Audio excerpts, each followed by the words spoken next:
And hello everybody, it's Heroscaper back from vacation. We're still waiting for Owlman to get in the chat, but I figured I'd just hop on and get the pre-roll started. It's good to be back. I was in the sequoias, seeing the big trees. Relatively low internet connection, so kind of haven't been able to do this too much, but I am here now. Lots of stuff to talk about, stuff that I'm sure no one else has talked about.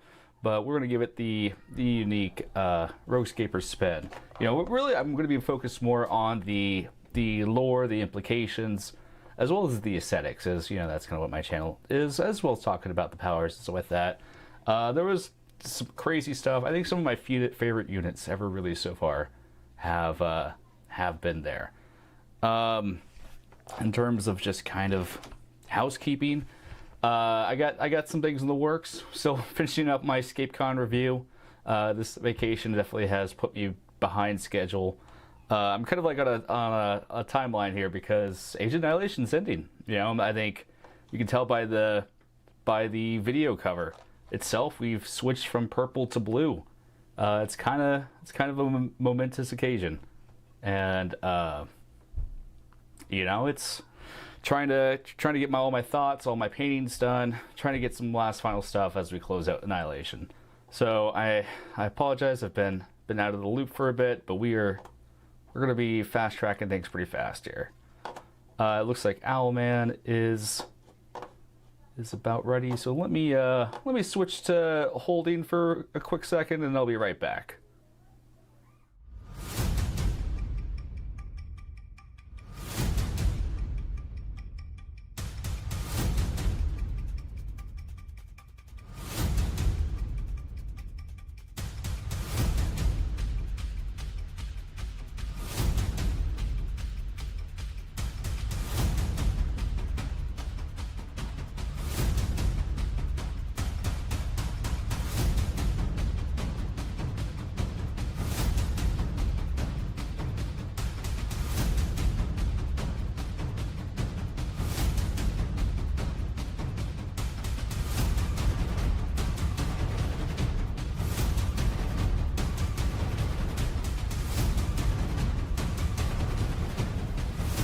We'll just do it live. All right, I'm back, and I have Owlman here. Let me just, it's part of being live. As I add some things in here, I kind of jumped the gun. I kind of just started, and I don't know why I did that. And let's get your input in here. Just 1 second here. Not yet. I'm putting you in right here.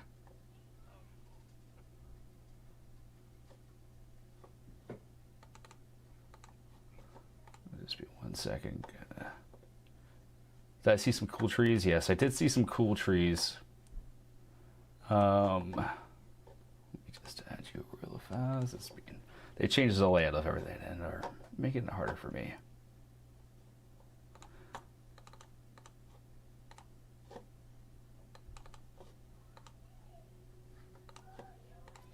Okay, do you mind talking real fast here?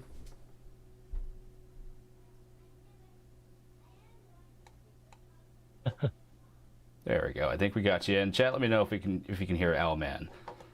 Hey, what's up? What's up, guys? Can anyone hear me?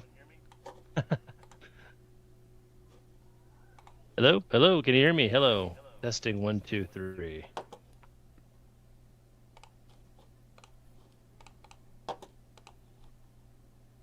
Hello? Let's see here. And nope, I don't think it's gonna bring in the video, but that's fine. We'll just do your voice. Sounds okay. Okay. Oh, I think there's a bit of a delay there.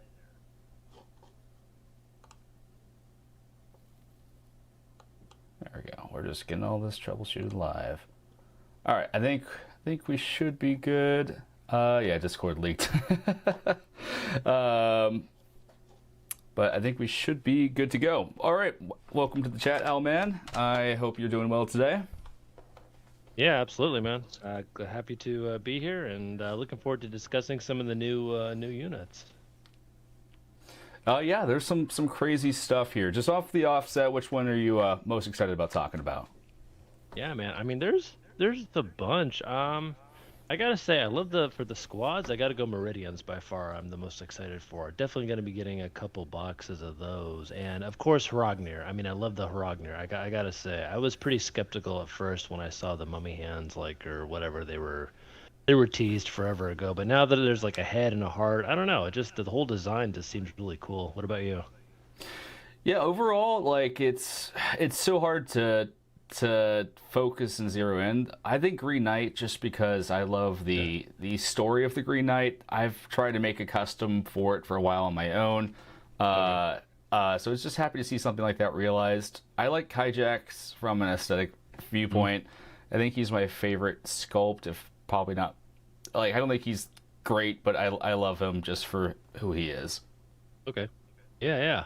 Yeah, I figured if I had to bet money, I'm sure Rogue likes the Aquila or the Ular figures. I mean, Green Knight, I mean, holy moly. I think there's definitely some meta options there with him for sure. Yeah, yeah. It's the army building is so fun. I think this is just a way of that really shows a maturity of Yeah, both yeah. design and uh, theme. And sometimes I think in times past, renegade units really excelled at theme, but maybe were weak on mechanics. Yeah, yeah. Like Hmm. Tanukis were Actually, Tanukis are almost the exact Hmm. opposite. Like they're really strong mechanically, but theme wise, they kind of fall apart. Whereas you have like the Gallery are really thematic, but they're not very Hmm. mechanically like they're just kind of awkward on a mechanical level to operate, even if Hmm. they are fun. But let's dive right into this. Yeah. So let's find a good place to start. Any unit you want to start with? Oh no, I mean, hey, we can start wherever you want to start. I mean, I did watch Sir Heroscape's long Mm-hmm. 3 hour thing today, so I'm kind of like a little more prepared than I was. I'm kind of Yeah. glad that I did that. But yeah, no, wherever you want to start, go ahead. You can GI Joe, or if you want to do the new, I don't care, whatever the regular stuff. You go ahead. Let's start with the Meridians because I just think they're pretty simple to build off from, and we'll go from there. Yeah, sounds good. I love the sculpts too, man. I don't know, like I love how they're so obscure. They just plucked them from some random like early 2000s cartoon, and poof, now we have actual playable Meridians. So. Yeah, the Meridians are great. Like I thought, I kind of dismissed them at first, and you Mhm. definitely can see in the Sir Escape stream as you kind of think about them more. They get a lot spicier. These Oh things yeah. are going to be like Oh yeah. in all time, like they can just chew apart Nilfheim or even like I think it's kind of clever how they kind of continued the almost the Yeah. VC mentality of like they're very good against robots if you think about it, but they don't necessarily have like Mhm. Soulborg anti Yeah. synergy with them. Mhm. Like it's like these things will chew up Deathwalker 10,000 if they focus in on them, just because of the sheer output. Yeah, yeah, it's funny because I didn't really think about killing Deathwalker. Deathwalker seems like a tough nut to crack with 10 defense. But yeah, I mean that's true. Like Meridians, I don't know how meta. I think they will be reasonable meta. I'm not gonna say they're gonna be at the top of the meta per se, but I think they definitely have potential. I mean, yeah, the first one is gonna be easy to kill, but after that, I mean, hey, I hope you don't miss the first attack or two because it is really gonna be an uphill battle for sure. So Yeah, these guys have a lot of surprising tech to them, like yeah. especially with things we'll be talking about. But just soldiers are already one of the best classes to have in the Oh game, yeah. Yeah. and just range. If they were range 5, I think these guys would be absolute garbage. But the range 6 Yeah. allows them just to maintain that hold, and they just really any build that relies on a strong unit Hmm. is going to fall apart with them. Um, I really okay. So I'm a bit torn on crouching figures. I don't like crouching figures. Yeah. Just, but I do think it makes them a look a bit more interesting. Hmm. I think I don't know. I just don't like painting crouching figures, so that's kind of where I stand. Yeah. But I do love how these guys are lifted straight from the webtoon. I think they even reference kind of the webtoon. Probably going to do a deeper dive into all these, but essentially in the webtoon there's like Deathwalker 9000, and they just all just kind of like repeat fire on that one guy and he blows up. And Yeah, that's kind of yeah, what yeah. they reference, and also they kind of just a reference to the Zedians. Almost kind of implies that the Zedians have the soul of the Meridians in them. You know, like there's that connection, which is really cool. Yeah, for sure. Yeah, that's awesome. Yeah, crouching figures. Yeah, I'm not a huge crouching figure fan myself, honestly, but I mean, it's okay. It's not the worst thing in the world. Yeah, I like them a lot. I mean, I'm kind of glad they don't have a bonder. Like everything and everyone and their brother, their mother, their second cousin twice removed now has like a bonder with them. Yeah. But I'm kind of like, yeah, I'm like they're good as is. Like we just use them with like, golly, I don't even know. My brain is a little mushy today. I mean, I was at Gen Con, so my brain is a little Heroscape mush lately. Sorry, I'll be honest, but Oh yeah, no, no I mean, you can worries. use them with what? Probably Marcus Decimus Gallus for the movement boost. I mean, You can shoot, use like use what them else? with I know Duke. I'm missing something. Duke, it would be a really good Duke, tag. yeah. He's a little expensive, but I mean, every time you can add an extra attack to them, they're just going to exponentially get better. Scarlet, I think, in a mixed build with Scarlet, them, yeah. will be really good as you can just kind of switch into them when that spicy target approaches. These look tall enough to not be a major issue in maps. Yeah, that's true. That's true. It's more from an aesthetic standpoint, even from a gameplay standpoint. I wish one was crouching and two were standing. Yeah. I don't know how I'm going to feel about painting like 4 squads of these. Like, Yeah, it's just there's not enough there to get me excited, but they're cool. Yeah. Yeah, I gotcha. Yeah, like when crouching, I would love if they could implement like some more, well, a few more action-y type poses, like the ninjas and the motorcycles look pretty cool. Like I'd love to have one jumping kind of and shooting at the same time, sort of like a side jump. I don't know. That would have been kind of cool to me, but no. I wish they had a little bit more of that like Omnicron tech on their like shoulders and stuff like that. But it's a pretty yeah. 1-for-1 recreation. I could see them having some kind of like Omnicron soldier booster. Maybe not like a direct bonder, but something that kind of works into their army core. Because like the Jandar robots are definitely a faction that's been hinted at with like Fritz and these guys.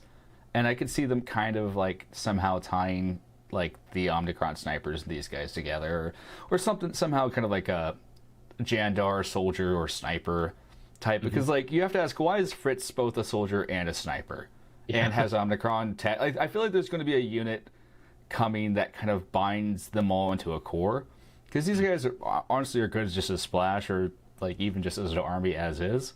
But it's just more of a thematic, like a leader would be cool to see with them, even if it's not like direct bonding. Yeah, I agree. I wouldn't mind a hero. Like I always love a hero, and the action, the matching squads are pretty cool. But yeah, just not necessarily bonding. But No. yeah, they definitely seem fun. I think they're like protectors on a budget. Like Yeah. they're not like invincible, but they're very good. I think what was I gonna say? Yeah, I think they'll be good into troopers too. Honestly, they could be pretty decent. I think. Especially if they manage to grab height, So Yeah, I don't know, that's what about you? definitely the theme of this wave. Is troopers have had their time in the sun, and even they didn't even weren't good enough to win the championship. So Yeah. I'm anti. Honestly, there's a lot of intentionality, I think, in the anti-range sit in your start zone tech. Those are just it's the game is being challenged to just for start zone campers. You can definitely see that shift happening. I think there's going to be a little bit of pushback for people who like to play their troopers and just have people come to them.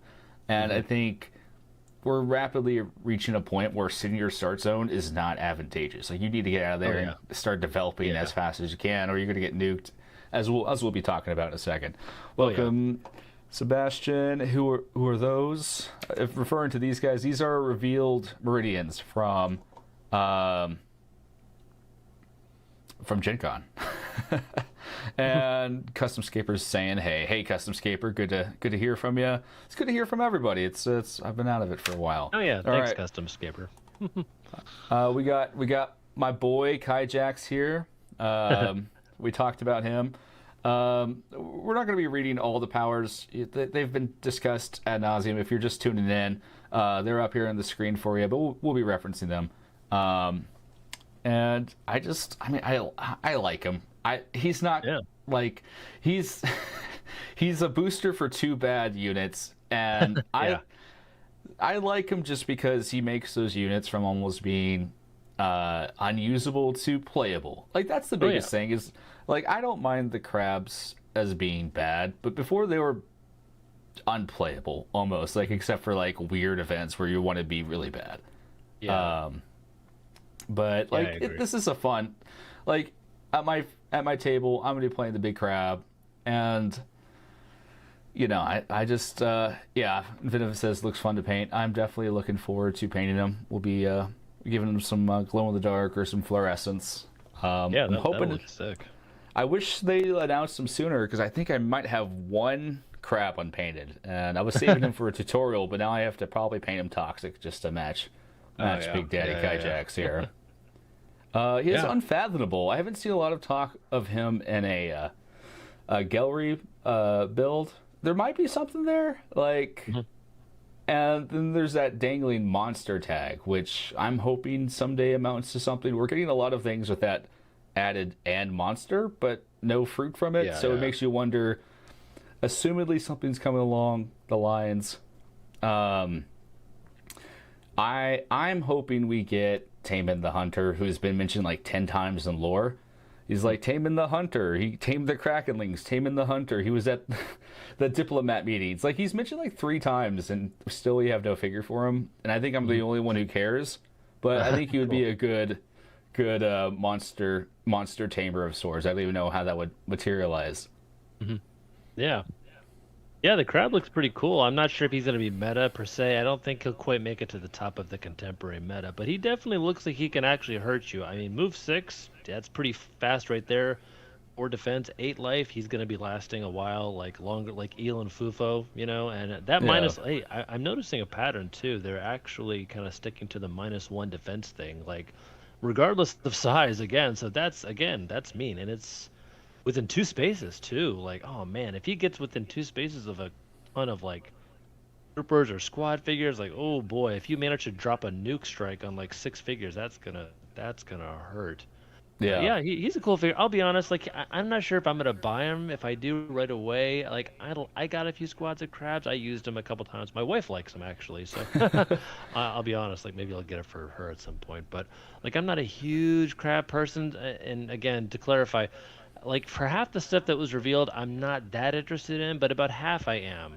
So like, yeah, we'll go on and talk about the more stuff. But it's cool. Like I know there's a lot of people that really like the crab. So yeah, I'm kind of glad you got your crab. So he looks fun to play, you know, if anything. So yeah, I have 6 squads of crabs, so I'm happy to have a use for them somehow.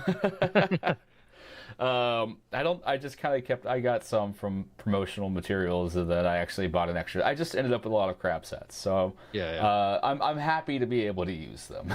Okay, cool. But he's gonna get nuked by anything strong, but in a semi like if like you get rid of the A+ stuff, he could be a menace. Like honestly, I wish he had a multi attack, but you know he in terms of like if there's any formats where you need to control the board, he is one of the best board control figures if you run him with Scions and Crabs. So there's something to be said there. But I don't think every unit needs to be an A+ unit. Sometimes it's nice to have a unit, especially with how it's stacked. It's nice to belay power creep just a bit and just have some. Have some. I agree. I agree. Yeah, I mean, heck, like me, I'm the guy that's calling for less bonding, not more bonding, ironically. But I know a lot of people don't really agree with that. But no, yeah, it's still good to have B-, C+ units. Like, yeah, I'll use some weaker units sometimes. But yeah, overall, it looks like a fun unit to play, and the sculpt is pretty sick, man. I wonder, he's probably going to be a solo figure costing like $30, I'm guessing, if I had to bet money or something like that. I don't know. Sebastian, it would have been great to see you at the con. Yeah, I would have loved to have been at Gen Con. Unfortunately, I promised my family a vacation this year, and it just wasn't in the cards. But next year, I'm hoping to zip in. Yeah, I was bummed I didn't get to meet you. I met a lot of cool folks like Board Heroes or Heroscape. Oh gosh, there was a ton of people there. Just Ken, you know, Chris, yada yada. Had some great games, man. It was a blast. It's a bummer you weren't there.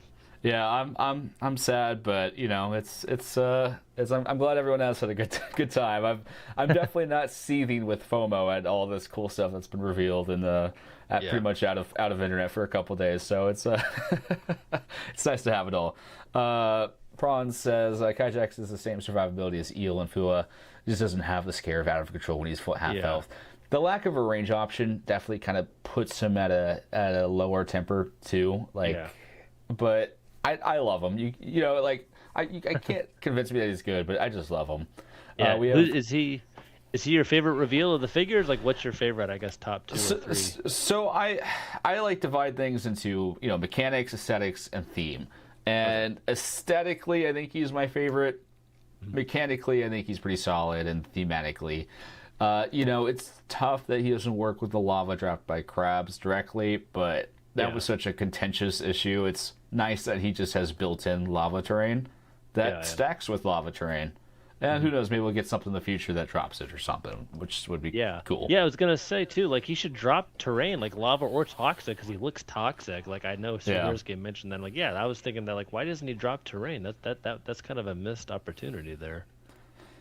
Yeah, I think dropping terrain is, I like it from a thematic level, but from a, like, I've actually went to some tournaments with the crabs, and having to pick up all your lava or shadow tiles or whatever, like, it is tougher. Like, you just have, you lose one, you have to find to the table, and it's you know, but it's minor. I don't think they're not as bad as people were saying. It's just kind of more inconvenient when you have to play like 10 different maps in a day. All right, next up we got Uma the Cecilia. Yeah. All right. I mean, I got some thoughts here. I don't know, you want to give your thoughts first, or? I think it's fun to go back to some of the. One, we just need more beasts. Give us like 20 more beasts and we'll be pretty good. It's just a little baby Awashia. Yeah. Yeah, this is Awashia's baby sister. It's funny. Like, I like her. Like, I might get her. It just depends, like, how much money I gotta blow. You know, if she comes in a pack of some heroes that, I don't know. Like, it depends on the price. I might get her. If anything, in the future, I want to get her just because my wife loves Awashi and she loves water figures. So my wife's gonna love playing the crap out of this figure once I get her. I think it's a good beast. I mean, for 55 points, good stats, 4 life, 4 defense. I mean, that water thing, that could be pretty nasty. Like, to tie up a bunch of like figures that are melee, that could be a real pain in the butt, roadblock there for only 55 points. Yeah, like, she's like, I could even see her used outside even Awashia builds. Like, you think at first, like, obviously she's Awashia, as Prawns Gaming says, like, just good with microcores, just run them with microcores. Oh yeah. And I think there's some other uses, even like an Arrowglut build, just as like a wall for figures that have to pass, or even like just if you just want to tie up the map, she's pretty good at that. Yeah, Tanky is familiar so far. Just really just that survivability, like 4 life, 4 defense. That's like the effect of some big heroes have. Oh yeah, she can definitely hold her own. I think I wouldn't say she's like the best of the beasts per se. I still think Corvin is pretty darn good, best bang for your buck. Corvin and Anshu, but yeah, Uma still needs a wizard. That's the one thing holding her back. Oh yeah, just get Quintella for 20 points and have her around. But if that happens, if she's killed, then she's kind of a sitting duck. She's a good add-on for Awashia, because Awashia, if you're not on a water map, has to waste a turn setting a tile down. Yeah, and just that cadence, you can be swarmed before it's too late. Yeah, I didn't think about it. Yeah, duh. Like, she always has water. Now Awashia always has her special power. I didn't even think of that. That just shows how much my brain has been, like, much the last couple of days. She's great in gallery builds, because you can in that early onset, just move her up. I'm trying to think of other uses. I think there's some weird water elemental builds you can do with her. Kind of like Raytoxi and VC. You just kind of can pot up around her and do some fun things. But really, it's nice to have familiars that don't die in one hit. I haven't yet played with Corvin, but I'm very excited to try him out. You have had the advantage of the the Gen Con pre-opening, so I'm a bit jealous in that regard. I am like seething, foaming at the mouth to get to those new figures. No, I hear you. Yeah, Corbin's definitely fun. He's great. Like, he's very good with Medusa. I'm a huge fan of those two figures working together. Like, he can be a royal pain if he gets on height and ties you up. Now he's got 3 life, 5 defense, and oh yeah, she can just do her stare of stone from Yeah. like 10 spaces away, and then maybe move in and snipe you just for insult to injury. So they're a good combo for 140. I like it. Yeah, I'm excited to run them for sure. And let's see here. Chat says protection from lava. Oh, that's some fun tech. Or if you really just want to make obsidian guards even worse, you can just Yeah. just do that strong counter draft if you expect a obsidian guard meta or a fire elemental meta. Dakota said water elementals should be routed to fears. Water elementals and Sahuagins should be both fears. That would make me happy. But yeah, I mean, there's not much to talk about. I'm glad she doesn't have range. She would be crazy if she had range. It's just she doesn't need range. I agree.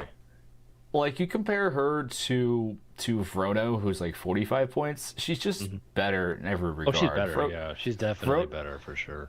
Because Vrono was like that tank role before, but he was bad at it because he was so slow and he didn't have anything to do once you got next to him. Like he's just like I'm disappointed in Vrono as a familiar, but she kind of fills that role a lot better.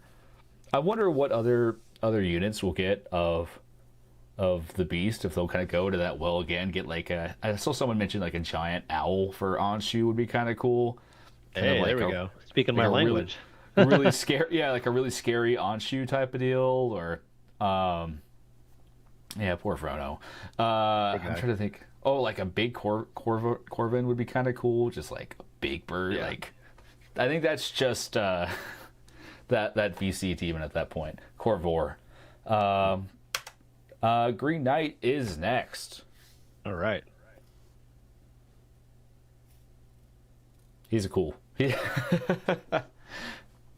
Oh, I've been obsessed with Green Knight ever since the Green Knight film dropped.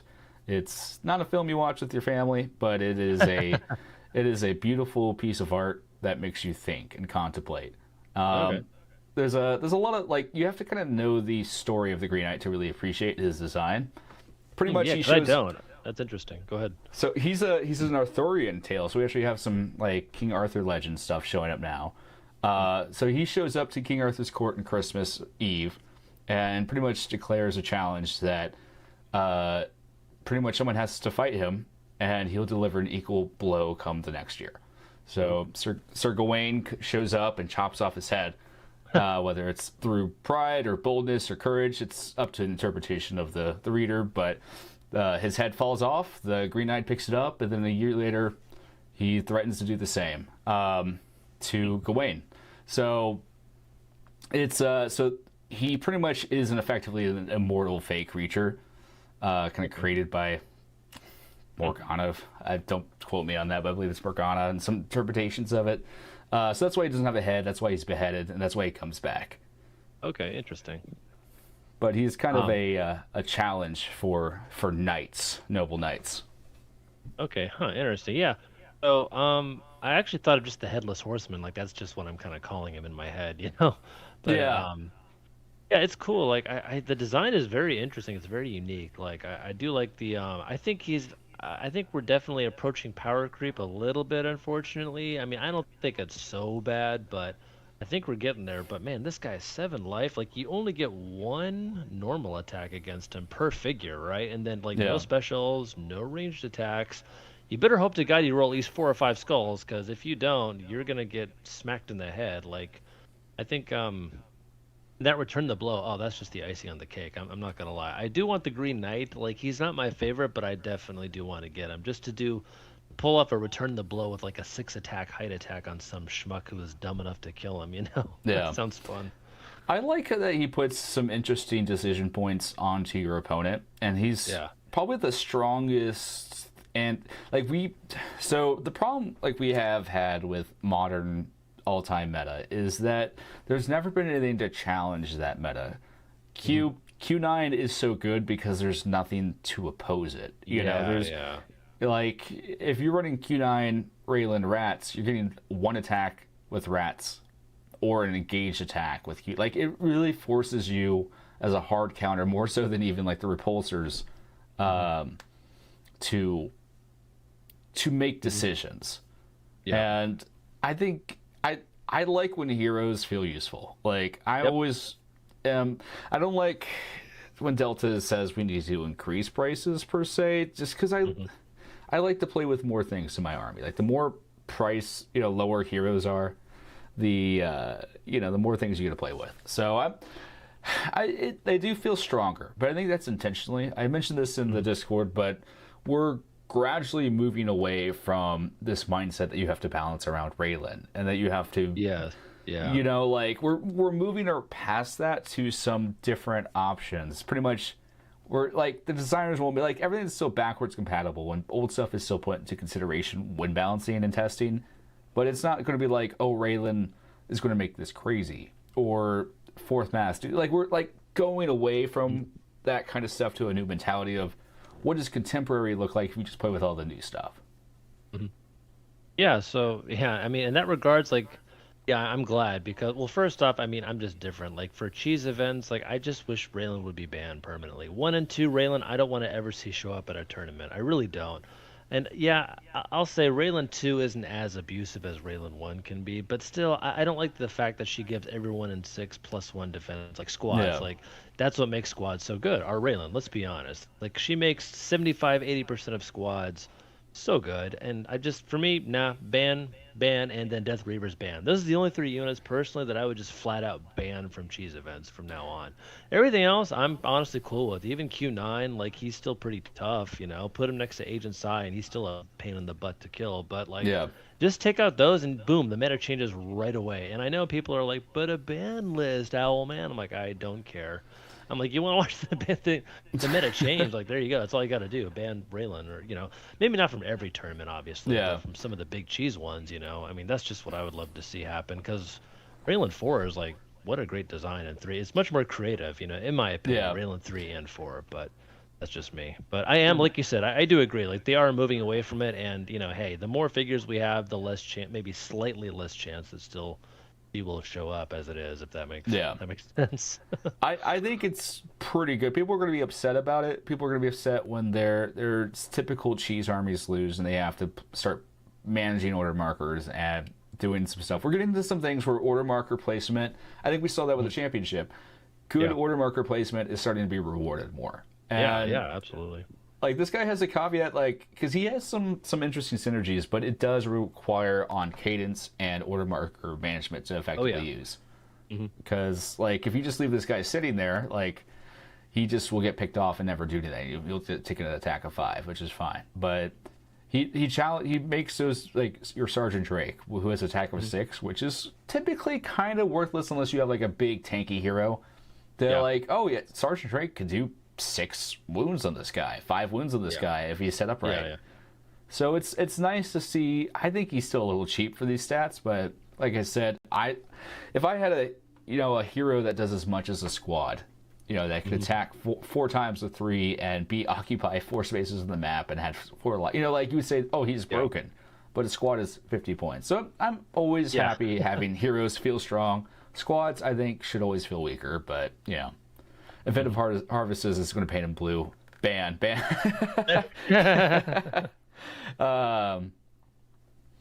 Make the Green Knight the only one engaged. Yeah, he has a really great holding capacity. Like you really, he's still weak to those insta kill abilities, which is nice, which are usually pretty significant. I was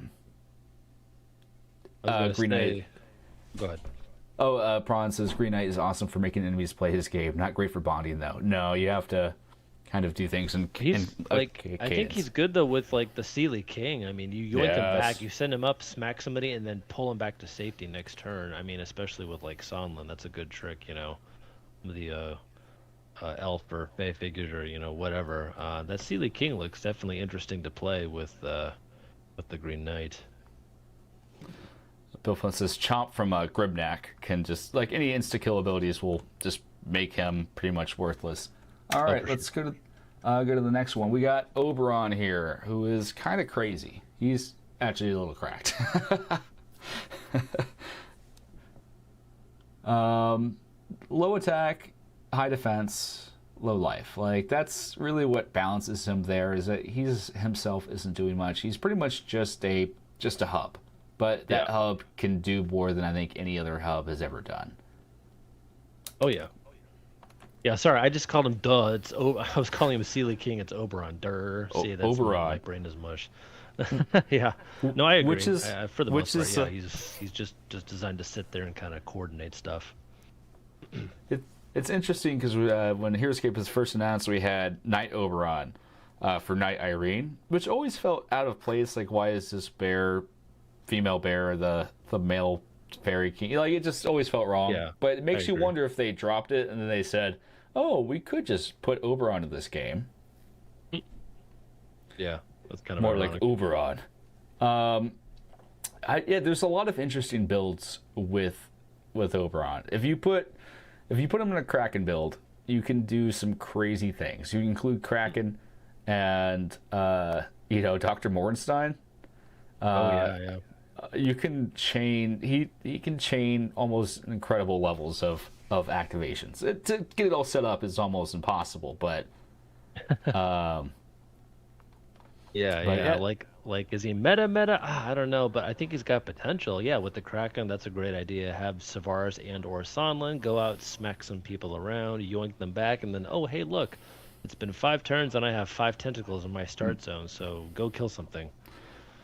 the Forbidden Oberon turn is you move the fairies, take a turn with the fairies on order marker 3, move the fairies, then you activate Oberon, but instead activate 5 Kraken tentacles. Then Oof. you activate Dr. Mornstein, take control with his masterpiece. Oh dear God. And then if Green Knight was killed the previous turn, take that attack of 5. And if you have Fritz in your army, reveal the X and make that a little 2 attack. And assemble Exodia, and you can win the game that way. But At that point, I think your opponent might flip the table if you do the Probably. X first or all that. which I That's think kinda is funny, fitting for a fairy. Honestly, I'm surprised that he's not like a little bit more wonky. It's surprisingly straightforward for like the Fairy King. I thought he would be doing a lot more weird stuff, but that's not even talking about just his movement tech that he has, which is teleporting friendly units is pretty crazy. How do you Yeah, think and he'll no, be with? no size restrictions either. Just, oh, you're Nope. huge. I don't care. Poof. Like, right? No size restrictions? I don't think. No. You can bring in Sonlin on his dragon, or you can bring in a single dwarf. That's up. That's up to you. It's crazy. It looks How fun. do you think he'll be with Sonlin? Like, do you think there's a Sonlin build for him, like new Sonlin, or is just That'd new be Sonlin just too interesting. I too mean, pricey? dude, I have no idea. I think it's potential. Like, Sunland can do some serious offense. Like, he's a little, his health is good, but not great. Like, you got to be careful into lots of common squads. But if it's a Yeah. unique build, I think definitely. If it's just uniques only, like 13-figure limit or something like that, I think definitely like Savaris / Sunland / whatever these little fairy dudes are, which I'll be honest, I'm not a fan of them. We'll get to them in a second. I really don't like them. But yeah, he can just go out, kill something, yoink him back. I think there's some potential for a unique build. Yeah. Yeah, I think people are going to be surprised by him. Just I think it's just. I mean, if he dies, your army falls apart. Like that's the only Yeah. thing. Yeah, that's true.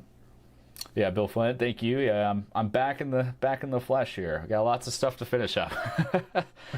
Which figure am I most excited to paint? I think Hijax is going to look really cool. Although the boars are going to be very fun. I love any cavalry units just because you have a lot of stuff to do. Yeah, the courtiers are weird. They're gonna make people rage quit the game. I think. I think that. Are we doing them now? 'Cause Yeah, I have some yeah. thoughts. Okay. Forgive my rant, but frick, these stupid friggity frackin' faced weirdos. I'm sorry, like they look so dopey. I mean, I just like they just look so dorky to me, and they're too cutesy, you know? Like Yeah. I know we can have fun units and stuff, but like the too cutesy look, and I'm not really a fan of the Fae in general. Now the Green Knight looks cool. That's Yeah. why I'm cool with it. Like he looks badass, like holding his head, like come on, come at me, bro. Even Oberon looks pretty cool, just sitting there, like yeah, I'm just chilling. Go ahead, come at me. These guys look so like, ugh, I hate their luck. Number one, number two, they're flying Death Reavers. They're flying stealth flying Death Reavers with Oh, full yeah. range. Yep. With 4, they can plink you with 2 attack, and 2 attack is a lot stronger than people give it credit for. Which when I was younger, I'm like, oh, 2 attack, oh, that's just dumb. And then I actually, no, actually, 2 attack is pretty good. So, okay, like 4 of them can move 6, range 4, blink 4 attacks of 2. Now, yeah, they won't maybe kill something huge, but just go fly and tie somebody down. Like that's 4. You want to take 4 LEAs? I don't. And they can move. They can fly. They're flying Death Reavers with range. I hate Death Reavers, so I am really not gonna like playing against these guys. And then of course they're teeny tiny, right? So they can choose to ignore. They have no size for purposes of special powers. So like, man, I can't even like think of all the annoying shenanigans they can pull with that right now. I'm sure you could probably mention a few, but like, and then oh yeah, dancing lights. Enemy figures next to one or more of your Sealy courtiers reduce their defense value by -1. Dear God, why? Why couldn't they have been 65, 70 points? Like if they're 70 points, okay, fine. But 50 points, bro? I'm sorry, no, wrong. Okay, I'll shut up. That's my rant. Yeah, these are people are gonna cry when their Deathwalker 10,000 gets sniped by one of these guys already. Yeah, these things are gonna be like I think it's by design. I think they are both kind of adorable and kind of hideous by design, and I think that I think they are gonna. When I see an opponent with these things, I'm just gonna go ugh. But it's just they're You're right. I'm so sorry to interrupt you, but they're unique. Okay, all right. I feel so much better now. My rant, I went on a huge rant. Okay, it's not as bad as I was saying then. They're still going to be pretty annoying. Like put these in an Oberon build with Savaris, and Savaris is attacking 3 times with 4 -1 defense for everyone they're engaged with, or turn them into pirates with Admiral. And just reposition them so you do your special attack -1 defense +1 attack, and you just can keep on moving them around. Like there's some nasty attack with them.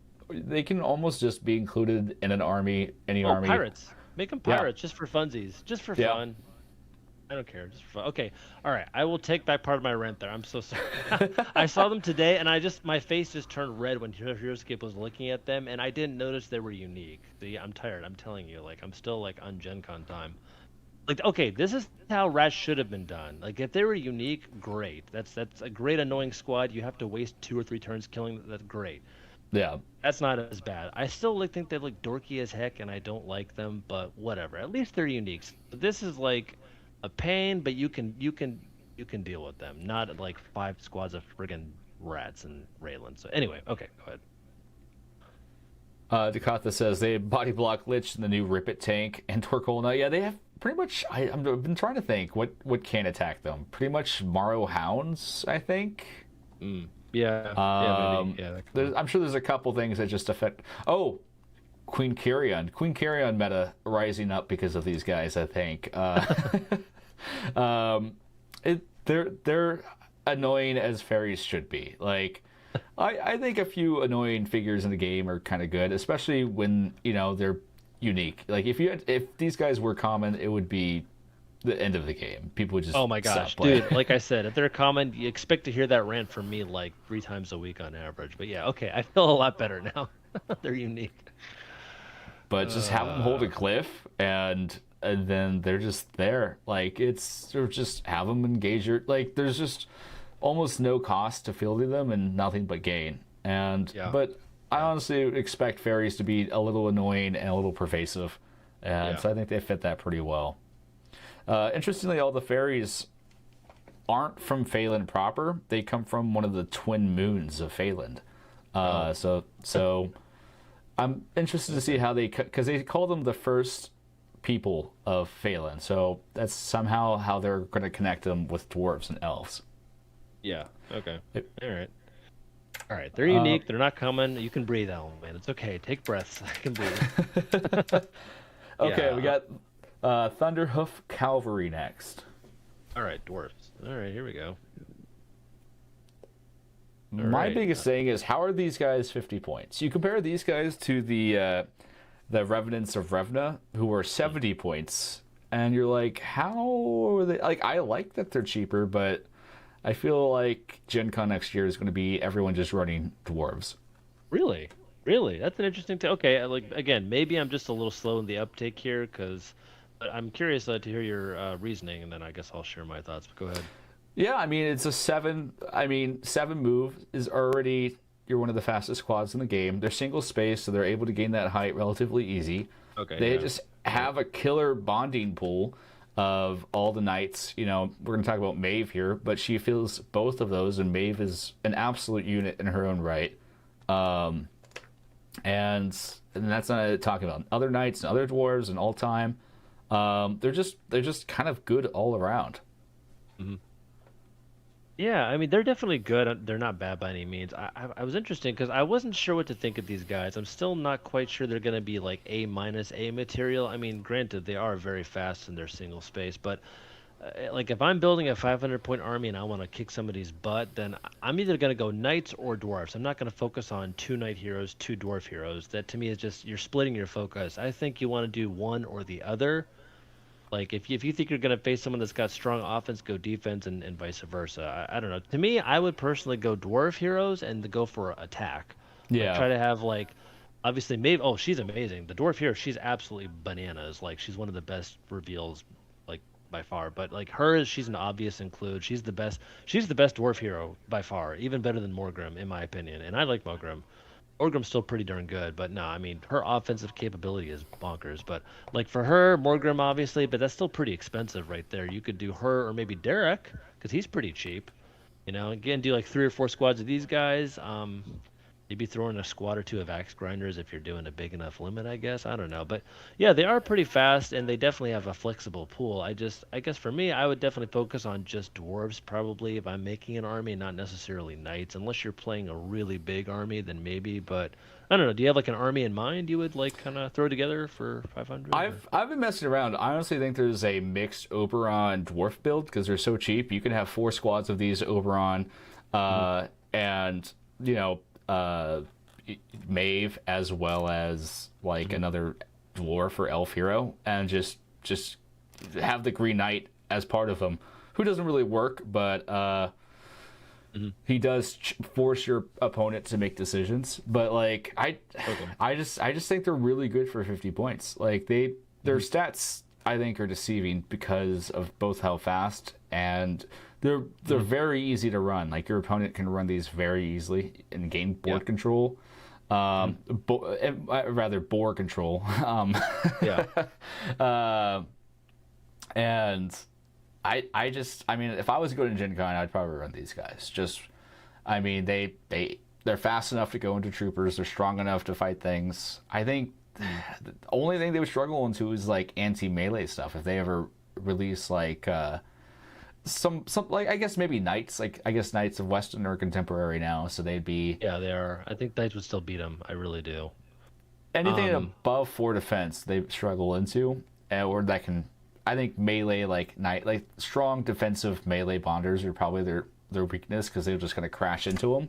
But you know those more fragile 2-3 defense squads are falling to them pretty fast. Yeah, I think if they had +1 attack, they'd be absolutely insane. I like they're good right now. I'm not fully convinced yet. I'd probably just rank them a B right now off the top of my head. But hey, I hope I'm wrong. I hope I can rank them higher, honestly, because they are a 3-man squad, not a 4-man squad. If they were a 4-man squad for 50 points, oh wow! Like I think I would definitely probably jump up to A minus, honestly. Yeah. But they are a 3-man squad. They do move fast, and the troopers I think would still massacre them with Serpentor. Personally, I don't know if they could take troopers, but they definitely have some potential for sure with either a knight build or a couple 2 or 3 dwarf heroes. You know, I think they got some serious potential, definitely. Yeah, I mean you could run 5 squads of them for 250 with Maeve, and then you can have like you just have a lot of points to work with, a lot of bodies, and a lot of board control. So I think they're pretty strong. I don't like to do rankings until I play things, but I'm thinking like A minus. Like if I was to just off the cuff, I think they're pretty strong, except into like maybe the strongest things. Like that's where I stand with them. I got you. Yeah. Yeah, I got you. Fair enough. It would be you know, more of a background lore is last time they tried to release here Dwarves and Boars, the game got canceled. So it'd be devastating if not a little humorous if Oh no, if this happened again. Yeah, they have some interesting options. I mean, Sir Duplay in all time is usable now, which is nice. I don't know, think he's their best option, but you know, I think running Jan with them is pretty interesting. There's some things, and you know, someone mentioned like I wonder if we're gonna get more Arthurian stuff. I think maybe these guys get some more maybe Knight boost in the future to work with, because Knight's a thing that will definitely show up again. Like it's a pretty common tag. Yeah, that'll be interesting. Yeah. Bill says he'll need to fix the chain hammer in the mold, I'm guessing. Yeah, these are just 3D prints, so they're a little bit more brittle. Hopefully we'll have a bit more of that plasticky ABS, which will prevent the breakage. Now we have Maeve Thunderstone. She's just good. Like, Yeah. she's really good. For 120, like, holy moly. She's undercosted by 20 points, I think. 15, 20 points. Probably. Which, Like- again, I'd rather see undercosted than overcosted. Like, look at the Scions. No one's playing them just because they're overcosted. See, I disagree with you there. I'd rather something be slightly, not like 30 points overcosted, mind you, because we both know there's definitely a fair number of overcosted units in the game we call Heroscape, but being 5 to 10 points overcosted is always better than being undercosted, in my opinion, because what's undercosted will always be used, always, always, always, always, always, and like, yeah, you know, like it could potentially leave some bad taste in people's mouths. Whereas, again, that's just me. If I'm designing, I'm going to err on the side of caution and price something maybe 5 points higher than what I think it should be. That's just how I would personally do it. But I mean, I get it. Like, sometimes it's kind of annoying. So you know, I can see where you're coming from. But as far as from like a design perspective, I would err on the side of caution just a little bit. But you know. I think heroes have a bit more room to be a little bit strong. Is like I'm fine with heroes being undercosted and squads being overcosted, just because you're gonna field more of them. But you know, if Maeve is 150 points and she's sniped in the beginning game, you know, like I feel like having strong heroes makes for better feel good experiences.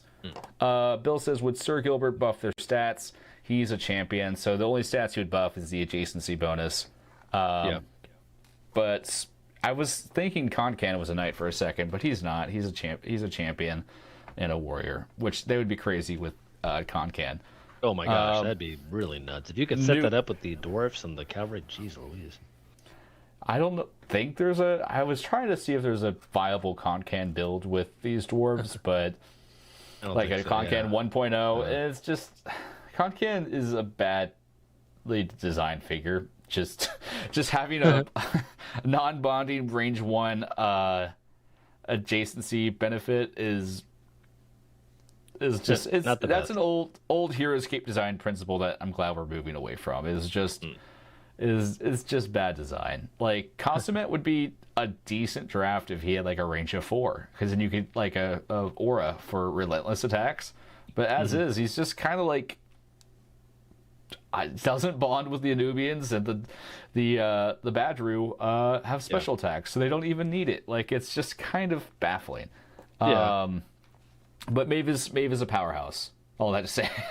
Like move, I love like she's like the knight in chess. Like she makes like you can make her like move in an L shape. Like she moves 3, and then I'm not sure how her leading engagements would work. If she would take an engagement if she moved 3 first, and then for the 5 space, it says that she doesn't, so that's not a big deal. But man, 5 spaces. If she moves to just 3 figures with a 4 attack, like that's still good. Like Yeah. and she moves figures with her rune hammer. Like she always is guaranteed to move somebody 1 space. Like period. No rolling a die. Just you move 1 space. Haha. Like dude, what if there's lava or something like that? Like next to lava. Oh, be careful. Or does it say same level? No, it just says if the defending figure is 1 adjacent, space. you move that figure 1 space. If it's a single spaced figure, like it could be lava. If you're next to lava, may God have mercy on your soul. Like. Maybe it's a hot take, but I like Lava Death in Heroscape just because it's fun. No, yeah. Like I do, like within reason. I don't think it should be 20, hexes of lava. But yeah, here and there, kind of off to the side. Yeah, sure, yeah. But like, geez, Louise, like man, that or knock them onto like toxic water. Oh, hey, enjoy the -2 defense there, buddy. Like she's gonna be definitely fun. I kind of want her. I can personally pass on the squads for now, but I might want to get her just to add to the dwarf axe grinders. Like I'm happy with just my axe grinders for right now, personally. But man, oh man, she packs a punch and she moves 8. Like geez, Louise. Yeah, she's. I wish her. I think her special seems like honestly it's just the free disengage. I kind of wish she took the leaving engagement attacks from her charge to make it a little bit more risky. Like I feel like she just needs a little bit more downside to this charge. Yeah. Just I guess she takes it when she moves her 3. I think is built into her design, but just like she's just pretty good. She Like just she's so good, dude. Now me personally, I like to give preliminary rankings, and I reserve the right to change them if I'm wrong. But like, she seems like really good, like borderline A minus, maybe not quite, maybe B plus. But dude, like being able to free move somebody and then move A to whack somebody, or just that charge thing is pretty nuts. I'd say maybe 135 feels fair for her price. At probably. first glance, Honestly, but at her yeesh. current powers, I would just because she can attack a lot of people in a turn. Oh yeah. If you have any unit that's 6 life, 4 defense, and 4 attack, those are kind of like god stats right there. Like you are lasting for a while unless you really You're getting there, yeah. mess Like up. Serpentor level stats, you're getting there, definitely. Mindbender made Hellforge take a molten lava bath in my store last game day. Yeah, I love.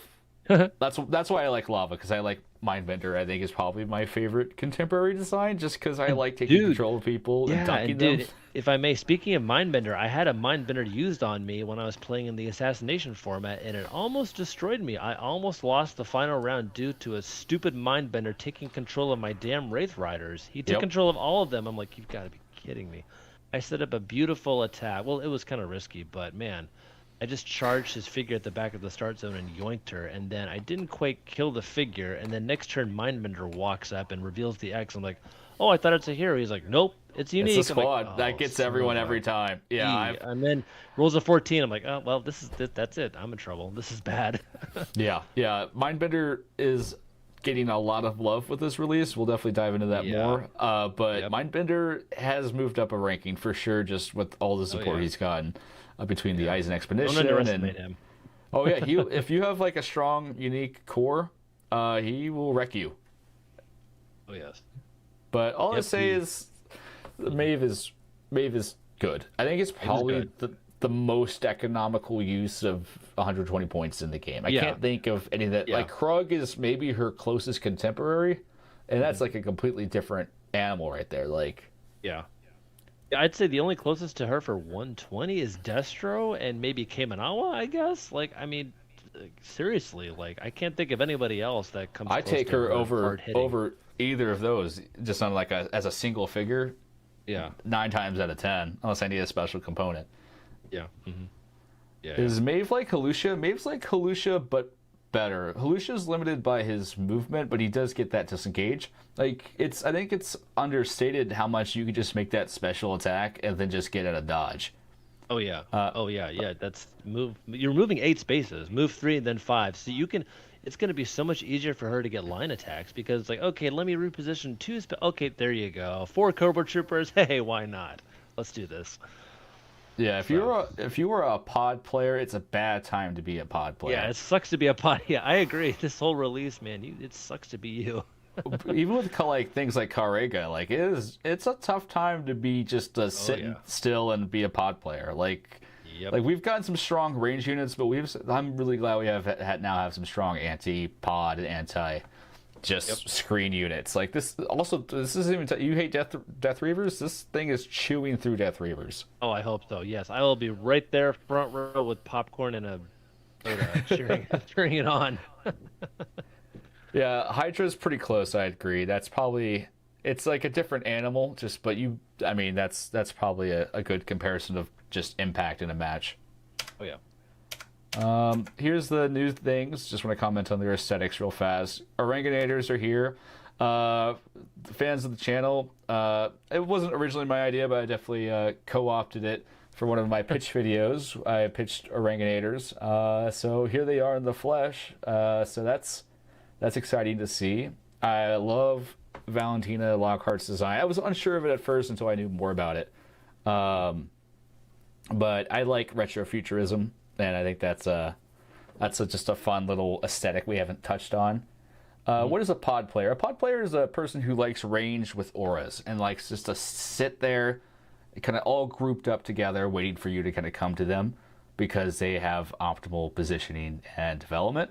And usually, if it's usually like Arrow Gruts is your ideal pod. You just surround your Gruts, your Swags with your Gruts. Just kind of, you don't need to move a lot because you have Raylan and your Gruts. You just kind of sit there, and there's no movement needed once you get to your good spot. And then we have these Valerak Kyrie. I think Hexala mentioned their names. I don't necessarily remember. I have the. Do you have the picture of the card too, or no? Because I actually managed to get some shots at Gen Con. I'm sure maybe you saw them floating around. Do you have pictures of the cards? Of the cards of the new Kyrie? Oh no, no, not the Kyrie. The Dr. Valentina, the Oranginators, etc. Oh yeah. We'll be going through those. I think they're just at the end of. Okay, cool. Yeah, I don't know what these guys are going to do. I'm trying to figure out what is, because I think all the Kyrie squads represent kind of the ideal. It's the easiest way to know what their respective general is about. I could see them working with like glyphs. Like I could see them being a glyph-based squad. They have range and flying, so they are already going to be pretty good. Yeah, so if I had to guess, here's the thing. I'm just torn. Like, I've never been a Valeric fan, but I like mobsters, but they're mobsters with wings, so I kind of want them, honestly. And I hate myself for wanting them, but I kind of do, because I love Kyrie. I'm still waiting on my Vidar Kyrie, by the way, Renegade. Any day now, any day. But yeah, I do kind of, like, I'm kind of liking them, I'm not going to lie. Like, they have pistols, so if I had to guess, I'd say range 5, move 4 or 5, attack 3, defense 3, maybe? That seems a little high. I don't know. Maybe they're 105, 110. I'm guessing they might have some strong arm ability like the Chain Gruts, like to enable other figures to disengage easily, and maybe, I don't know, some kind of like, I don't know. That's all I can think of right now. But they look interesting. Yeah, I think they're going to, I don't know what to expect from them, but I think they're going to be unique. They definitely are going to, I feel like they're going to make some people mad. I don't even, that's based off nothing. But yeah, I'm back and forth. I like the, I don't know. I don't fully like. I just don't understand how they put the suits on. That's the one thing I can't get over. Is like how they put the suits on with the wings. We'll look into them more. Here's just the image of the mummy hands, and this is Morrow Hive level sculpt detail of just kind of. Oh, for sure. I love the detail. It looks, dude. I'm excited for the mummy. I'm really excited. That has potential meta to it, I think. I think so. Yeah, it's going to be a fun one to paint. I think aesthetically it just catches the eye. Like everyone's talking about these guys. These guys are just absolutely they're just unique.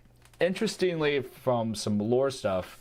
These are referencing to Gungear, who is actually a Nordic giant from like Norse mythology. So we're actually kind of getting some reference to some actual kind of Norse mythology again. Makes you think like the giants. It's kind of referenced like the ancient civilizations are kind of like some of these. And it's going to be an interesting development for Heroscape as we start to kind of recover parts of Valhalla's past. I think it's going to be some very interesting narrative. Just catching up with chat. Yeah, I already revealed the crab. I love him, even if he's not the best. Like in terms of the broader meta, I love him. Prawn says, I'm kind of sad the Oranginators are a unique squad, but they have some great abilities to make up for it. Yeah, we're going to definitely talk about them a bit more. I think they're deceptive. I think they are going to be a lot stronger than people initially think. Yeah, they have the potential. For 75 points, that fire line ability, 2 attacks of unique 4, that's actually pretty darn good. Like, and the auto shield can help too. So I think they're better than people think, yeah. Dr. Lockhart, deploying after Deflecto is crazy. Good free development for any scout or scientist like Zitacron, Gimbal, or Copper Flight Pod. Yeah, those are all kind of crazy stuff. We'll definitely be diving more into those.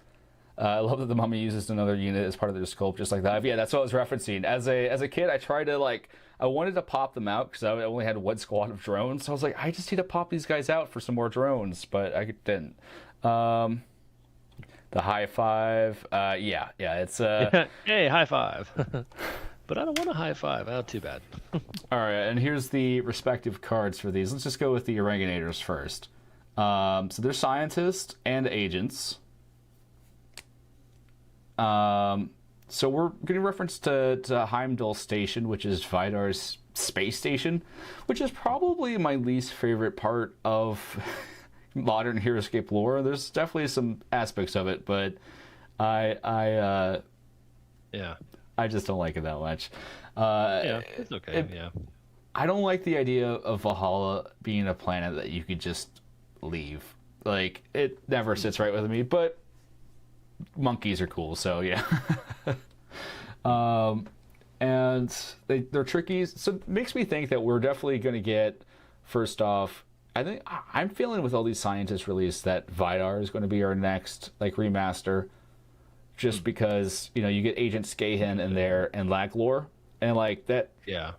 fills out their bonding chain so much, and they're both figures people want. Like, it just gives, and I could see them maybe having like Skahen and like a card for Skahen and the Nikitas in like a same box or something like that.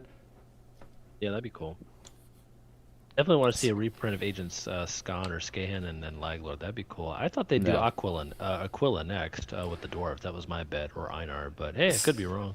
See, I don't think they'll do Aquila because honestly, the axe writers kind of occupy the same space as the boars. Like, that's my one thing, and also you don't have like a respective flag bearer for them. So I feel like Vidar, just based off what we see next, or maybe Einar.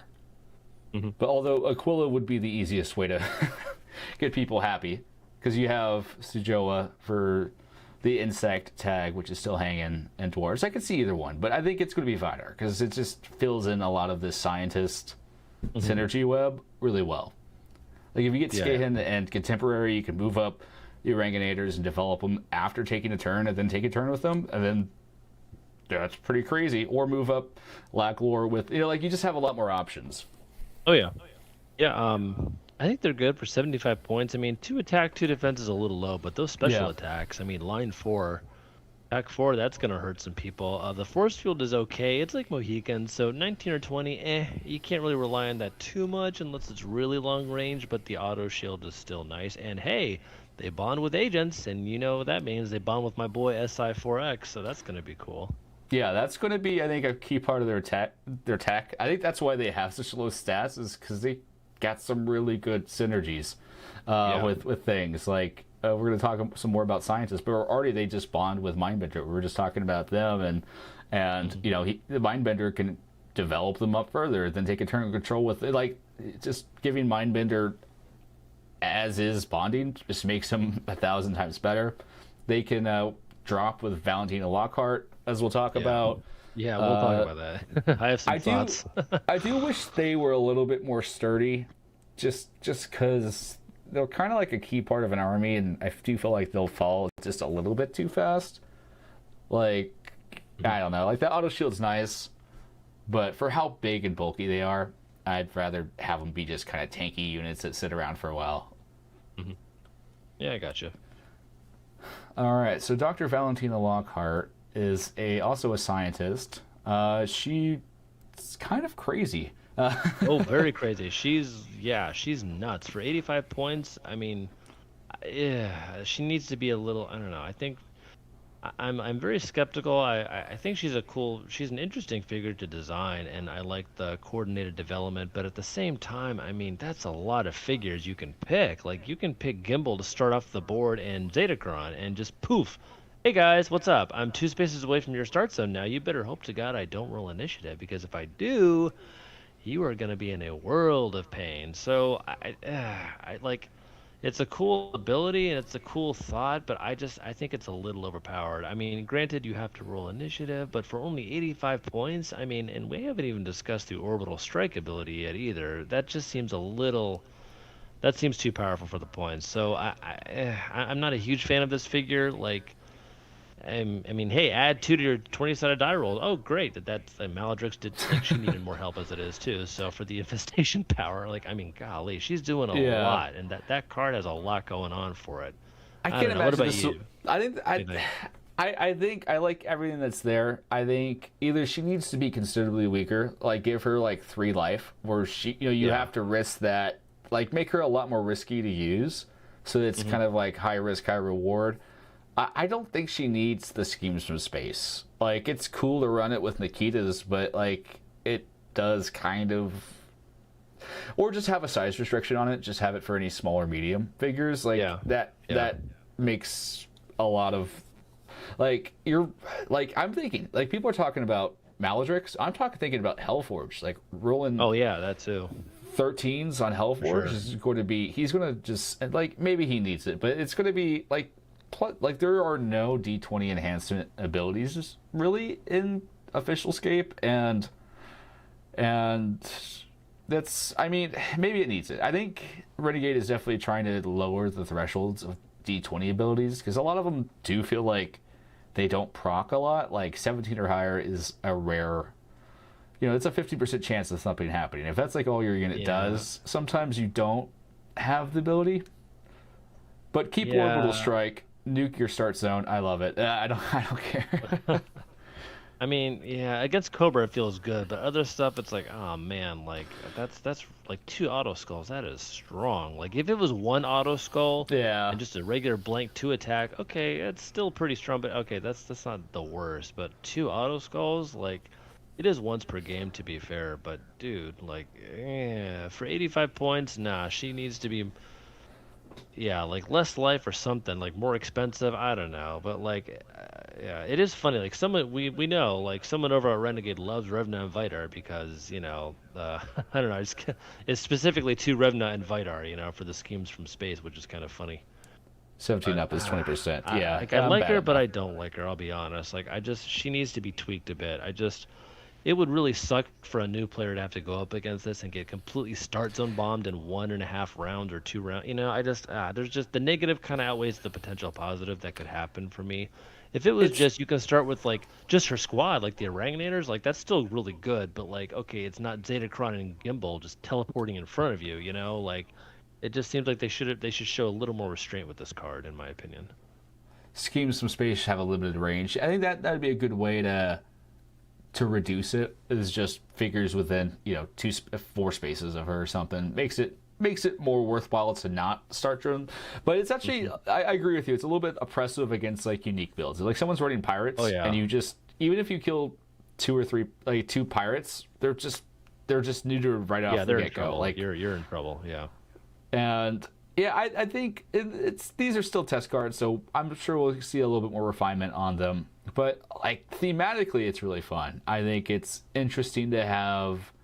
I honestly, I would just have her like I would keep the card mostly the same. Maybe as someone mentioned, a restriction on the D20 ability. That way, you have to position her better and just make her like 3 or 4 life, like where she's because 5 life 2 defense with range can especially if you have the ability to drop behind things already developed can last a lot longer than people want. And I agree. It's I mean at the end of the day it's fun. It's the orbital strike is something I've always wanted to see in the game, and it's cool to definitely kind of see this existing. Yeah, it is cool that it came out. I just wish it was limited to just Cobra Troopers. Yeah. I honestly, I wish it was an auto skull against commons. I would be fine. Oh yeah, there you go. Yeah, maybe against commons. Yeah, that's that more way like you get punished for spamming, but like your unique builds can still get killed, but they're not going to get instantly nuked, and you just don't have anything. I think that would be. I think there's some ways to tie it up for at least for 85 points. I think it's a little too spicy for 85 points. Like this is, I think this is the point where I think it crosses that threshold of having strong heroes. It's just, this can ruin people's, like, it's not a fun thing to play into because you can't prepare against it per se. Like, there's no D20 to drop. It's just kind of, you have to take out Valentina now. And, that's assuming if your opponent drops round 1, they could also just drop, like towards the end game. Yeah, there you go. And then you don't even have like an answer to her. So she's interesting. I think she's cool, but I would like to see her reined in just a small bit. Oh yeah, definitely. I think she definitely needs to be reined in for sure. And people aren't even talking about the Eisen tech you can do with her, or the airdrop guys, airdrop forwards. Like there's some interesting tech there. I think that seemed fun. Like the boards seem definitely they're not like amazing with her, but they're a little better. Like that to me is like pretty like okay, go for it, but just don't bring in Zetacron and Gimbal turn one. Like that doesn't seem very. It seems a little too good. I'm just saying.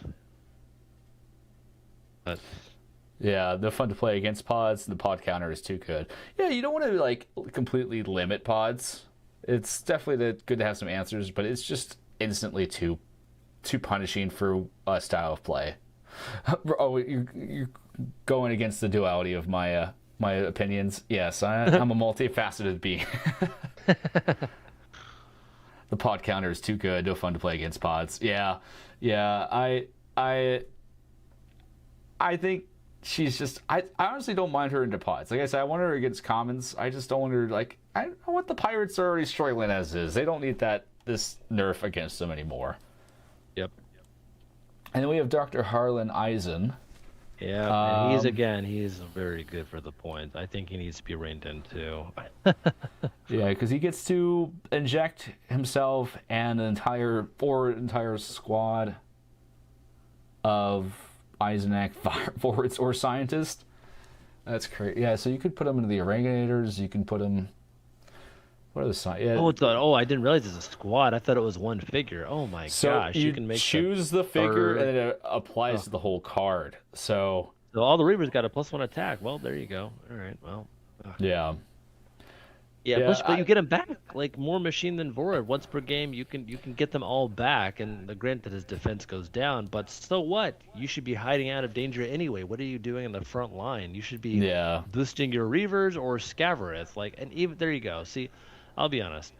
I'm not a Scavarith fan. I'm really not. I've had him do a nuke strike against me multiple times. It's really not that fun. Like, and I love Iron Lich. I do. Like him and the Wraith Riders are one of my favorite pods to run. But with him and them, like. That it's strong, but it's not invincible, and he runs out of ammo quick. Yeah. Scav, you can take double turns, and you can win initiative and do another double turn and roll, like, I don't know how many dice. But this guy, like, and oh, yeah, hey, you want an extra attack? Here you go. Like, 8 or 9 attack on height twice is just, oh, man. Like, I don't think Scavarith needed the help. It should have been limited to maybe, like, the Reavers or something like that. Like, that makes sense, but... I mean, Scavarith does not need the help, for example. Granted, that would be a very expensive army, but still, I know someone's going to try to run it, and I think it's got some, potential, especially for a unique build. Like, holy moly. I mean, for 70 points, again, this is one figure that definitely, I can see the power creep here for sure. So, I'm not really thrilled with him. I mean, yeah, he'll make Reaver armies a bit more fun, but yeah, oh man. I wish he didn't work with Reavers. Like, I think it's thematic that he does, but honestly, like, I like him as an Eisenac booster because they're starting to fall off a little bit just from all the other things. They're struggling to keep up. So you definitely see this intentionality in design for Renegade that they kind of look like they're going back and boosting. Like, even Frostclaws got so much better with all the champions they had. Like, there's definitely some like, I just don't think it needs to affect like Reaver squads. Like, make it affect again uniques, and then you can put him in your Eisenac core, and he's good. Or I honestly would love if he's using like prototype injections. I just feel like there needs to be something kind of like risky about it. On a thematic level, not even roll on a a d20 level. on a 1 through 6. You take a wound or something like that, like it backfires or something. Yeah, I would even like to see maybe like you lose an order marker, like as you just get in, like it just has no risk to being better than the new injection. Like I feel like just it's more of a thematic loss. Like I think it makes him a worse unit, but maybe that's good to kind of rein in his abilities. Yeah, if you're gonna keep him 70 points at least, like right now, that is not 70 points. I'm sorry, it's just a little concerning. And again, I mean, I'm not a Vorad fan, and they're still doing. I was really hoping to go one expansion without a bear or a Vorad in there. I really was. I was hoping we could just skip, a few months with no Vorads, but they're still, they're still sticking to the Vorads. But man, I want some more like, I'll just see some more historical stuff and secret agents. But yeah, anyway. Yeah, just for right now, the card is it's just a little overpowered, honestly, for my taste. I hope that they tweak him and the two doctors, honestly. I mean, the Mummy, I'm looking forward to the Mummy. I think it's great as is, honestly, for that many points. I think the Mummies are fine, honestly, but these guys, I'm just a little concerned. Dukathis says, consider Mindbender if your opponent previously injects for the defense buff. It retains the plus attack when you mind control it afterwards. That's true. That's that's next level tech right there. I think Harlan Eisen has the highest chance of the still and testing cards significant change. Yeah, I definitely agree. I think you can definitely see a bit of the Renegade design philosophy is they build strong, then tone it back, which I think it's a sharp contrast to the Age of Annihilation Master Set, which definitely felt like they built weak and kind of were afraid to push it beyond. You know, some not all of them, but like the strong units are definitely strong, but like the pirates are just a little like, you know, like there's just some things that feel like they just need that little extra edge just to make them a little bit more consistently viable. I really respect the design principle of saying, oh, these are bad guys, we're just going to abandon them in the dust and never like go back to them. In kind of true Heroscape fashion, we're going back and we're looking like, oh, what units could be improved by just adding one unit, and they're doing a really good job for that. David Sparling says Vords are the best. They made you play the game, and you think is most excited for Harlan. I like the Vords. They're growing on me. I think honestly the Eisen Expedition might be some of my favorite sculpts. I'm so happy Dapper Weasel's in the game, but they are divisive for some people. Pirates need a common hero. I had a dream last night that Renegade called me. I really literally had this dream that Renegade called me and says, "Hey, we need you to design a common pirate hero." And like I built the best, like it was just a standard pirate. He just was a peg leg pirate with a parrot, and it was just like it was like 20 points, and all he did was just pirate stuff. I don't remember the unit, but that's literally was my dream last night. It would be fun to have like a parrot familiar for the pirates. Oh, that's funny. They do need some 30-point fillers to really round them out. 20-point fillers. Yeah. That'd be interesting. All right, so we got the hands, the head, and the hearts of Hrungnir. All right, I'm excited. Here we go. I definitely think the hands are the best by far. I mean, for 70 points, you can play them as a group or just play them separately with, Medusa, and you'll be just fine. I mean, that toss is going to be so much fun. You're going to love. Man, watch out for lava too. Like toss 3, like ooh, that's a 50-50 chance you're going to be taking a lava bath there, buddy boy. Not to mention the death clap, which is going to be awesome. I mean, I'm going to be singing "If You're Happy and You Know It, Clap Your Hands" every time I use that special power. So, what do you think? What do you think about the hands? I like when a unit can stick, a unique squad can stick around for a while. That 5 defense really, really feels nice. Like they're 3 life too. Love it. Oh, and also the heart gets. I forgot the heart gets to absorb their wounds. So they're sticking around for a while, which is really nice. Yep. It's definitely going to create some interesting decision points for your opponent to who do they hit first, because the hands are going to cause some damage with it until they get in position. So you want to focus on the heart, but then you just let the hands get into position, and it's very interesting. If they're attacking from range, then you have the giant it creates like what I call a Morton's fork of decisions, where pretty much every option is a risky decision, which is really nice. I love it. Yeah, they all work together. And I think these units are maxed out in aesthetic, maxed out in theme, and have really solid mechanics. Like they kind of check off all my boxes. Like they also just are like they tie into the acolytes being part of like they're just so rich in visual storytelling, and they're so cool. Yeah.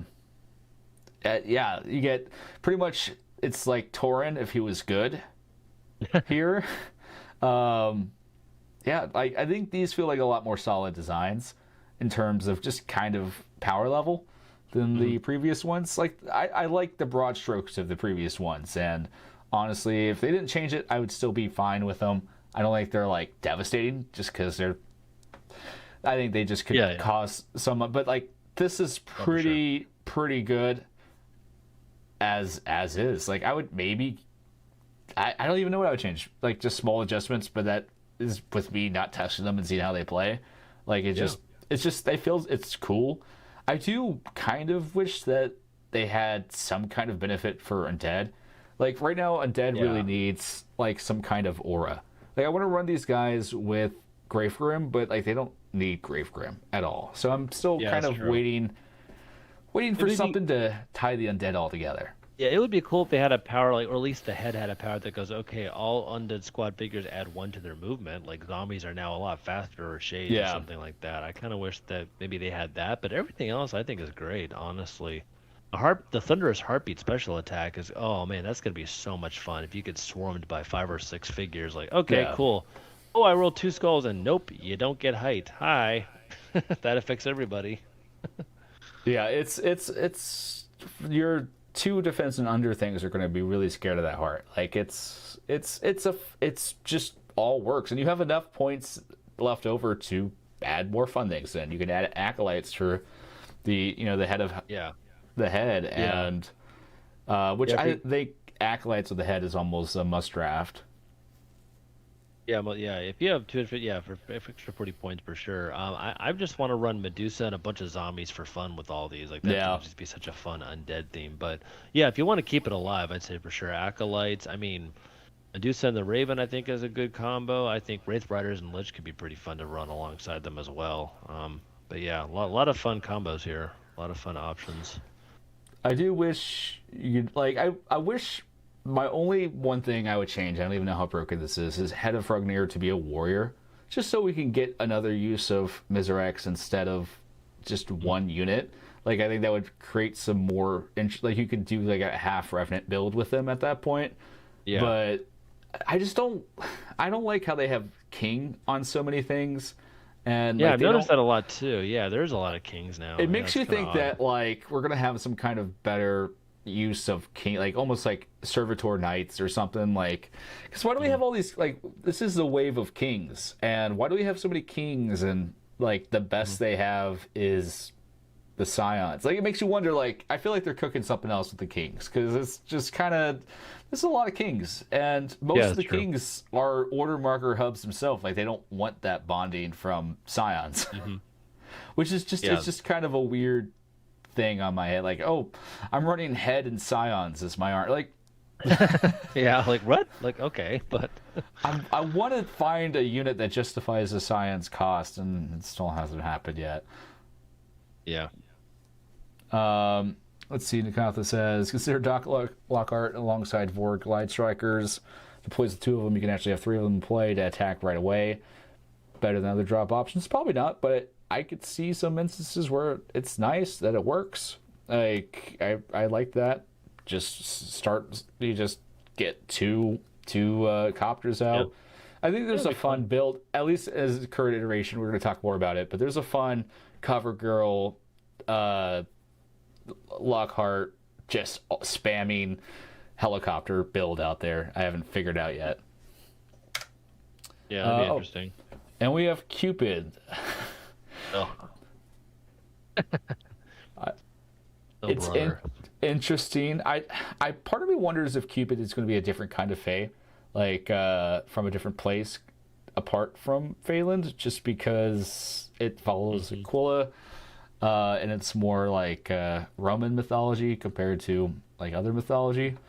But it's this Cupid is a silly figure that is going to make some games terrible and not do anything in other games. Like, it's a yeah, I'm not a fan of Cupid. It's just too cutesy for me, I'm not a fan of most of the Fae. I would have passed. Like, Krampus is cool though. Like, I love how they did Krampus, who's like from lore. That was, in my opinion, a cool figure to bring into Heroscape for sure. I'm super excited to use it when I get around to pre-ordering him one of these days, that is. But yeah, like this guy Cupid, no, I'll pass. Like, yeah, he's going to be very annoying, but also he's fairly easy to kill, to be fair. 3 life, 3 defense is very squishy, so he's definitely kind of a threat. You can't really ignore him too much, but, he's not enough to make me go, oh, man. Like, I'm not, like, mad about it, but it's just, I could do without him.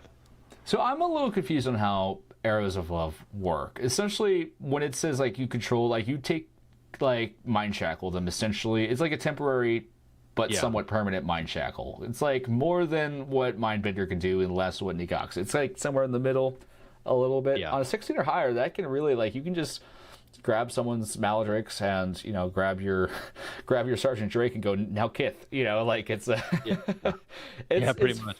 it's funny that it's more from a theme that you can just make this hideous monster fall in love with it. Like it's kind of funny. It's what you would want from a Cupid figure in a game. Like it's just a high chance of really making some interesting games. Yeah, and it is 16 or higher, so it's tough to pull off. You have to be right in the middle of the combat, like literally, like that is pretty risky. So it's not going to happen often, but when it does, yeah, it's definitely interesting. I'm just glad it's temporary and not permanent. Yeah. But that like the temporary nature of it isn't that temporary. Like it's after a figure's destroyed, it's at the end of the round. So you still have that whole round to where someone's kind of sitting around and yeah, that's true. I wish, like, really, if you have the figure lovesick, you have to kill Cupid at that point. Like, it's just pretty much. I wish it was more like a swap instead of just you get to take control.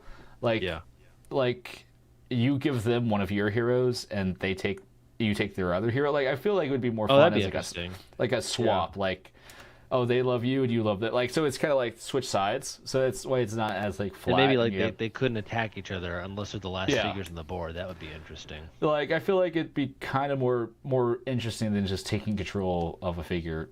Like I think it would make some more interesting plays, and then you could kind of lower the threshold of it happening a bit more. Mm-hmm. But it's a fun. I see this as a promo figure. I like how they're doing holiday themed. You could have a fun army with Sonya and Cyprin and Cupid, just kind of a love theme army there, and get Sonya mad when Cyprin falls in love with someone else. It's let's see. David Sparlin says cosplayer furry. Attempted to cosplay as Harlan next Gen Con. Friend is thinking of going as the other Doctor. That would be pretty fun. I mean, like the mask thing is cool. Kind of the muzzle. Okay, we're going to the G.I. Joe stuff now. Any other thoughts about Skate proper releases? Oh yeah, I'm good. I'm ready to move on. Okay. Yeah. Probably should have done G.I. Joe first, just because I know people wanted that last time. But tanks are. Let's see if I think this is the best picture we have of the tanks. So. Definitely a couple I'm excited for G.I. Joe, for sure. My biggest question about the tanks is why does G.I. Joe just have one less defense arbitrarily? Like, someone really likes Cobra on the testing team. It feels like Cobra's getting all the love. Oh, there we go. It's not the picture, it's just me. Here, let me fix it.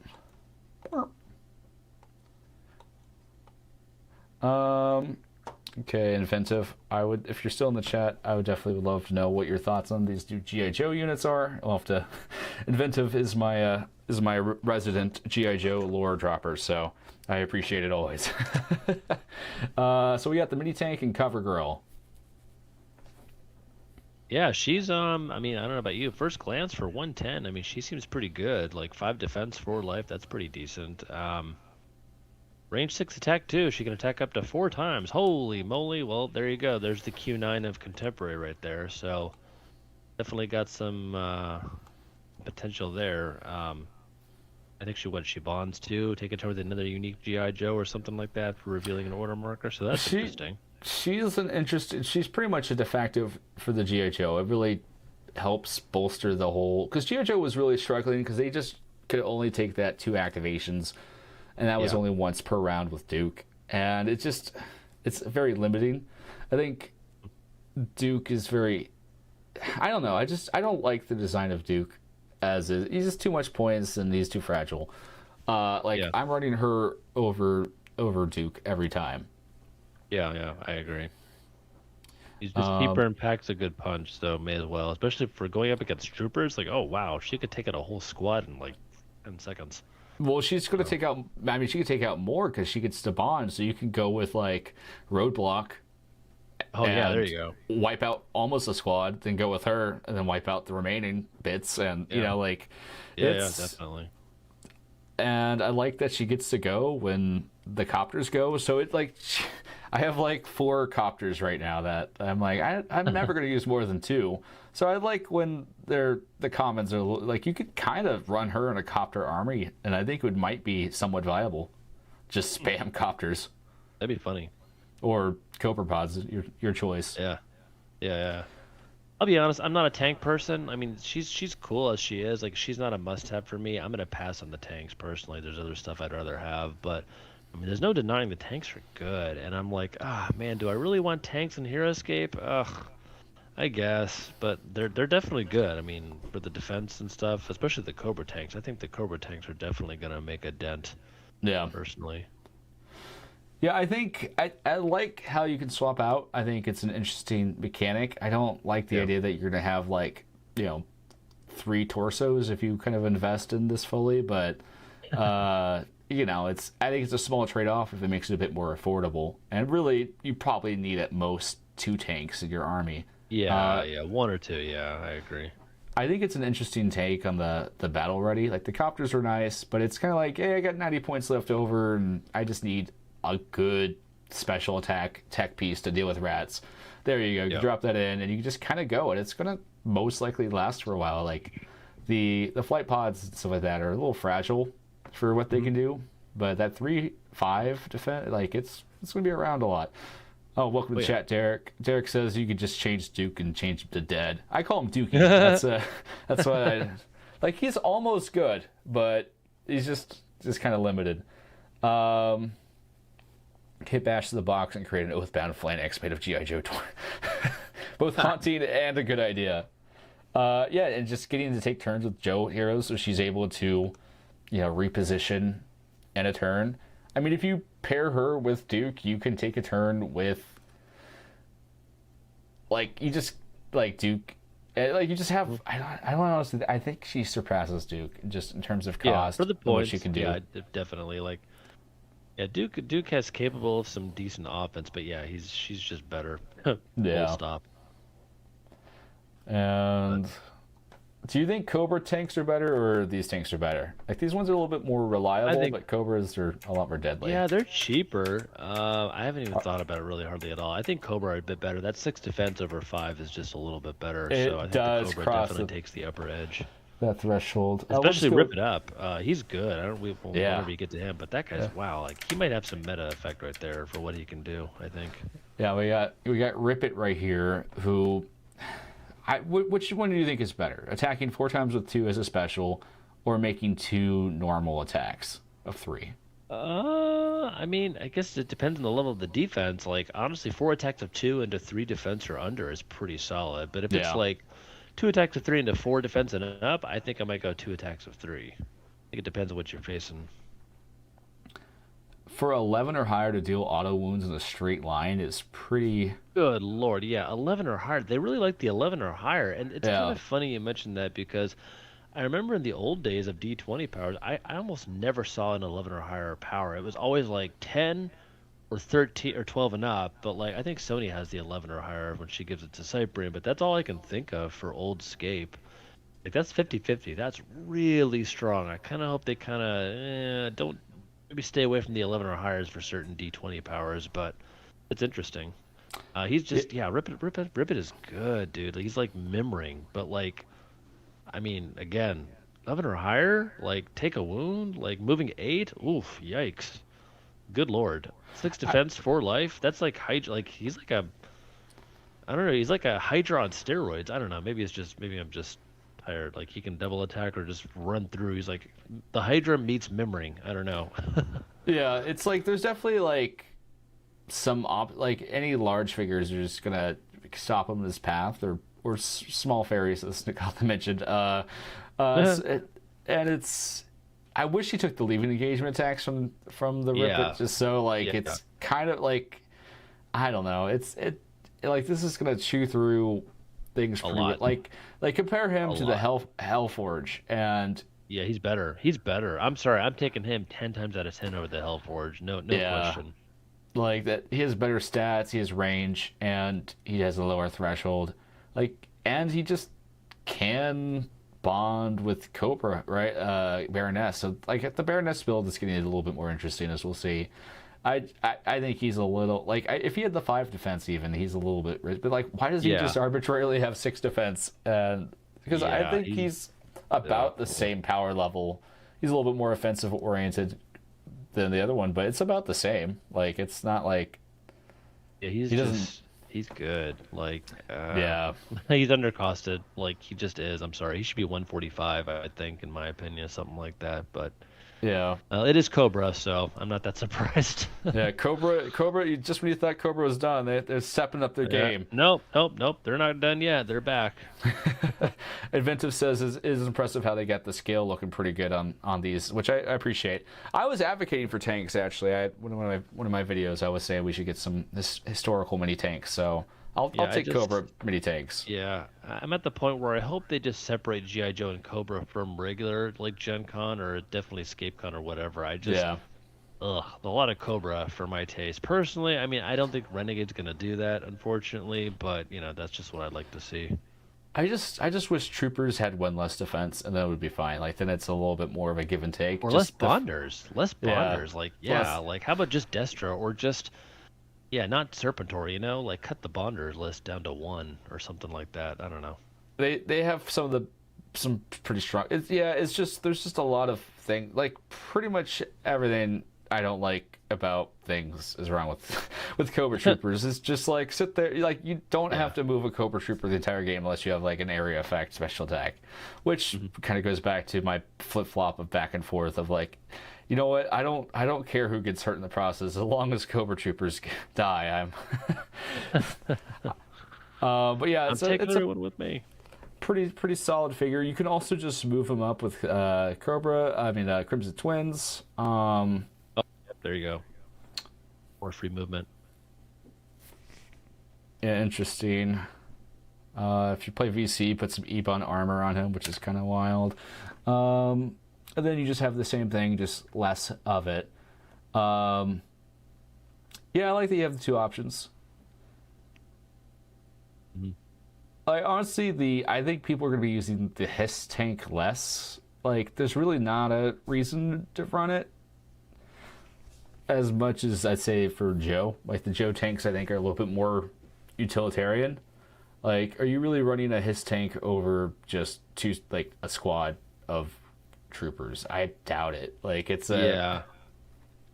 maybe if you're in this weird Baroness build, because I agree. More troopers probably. Yeah, it's not.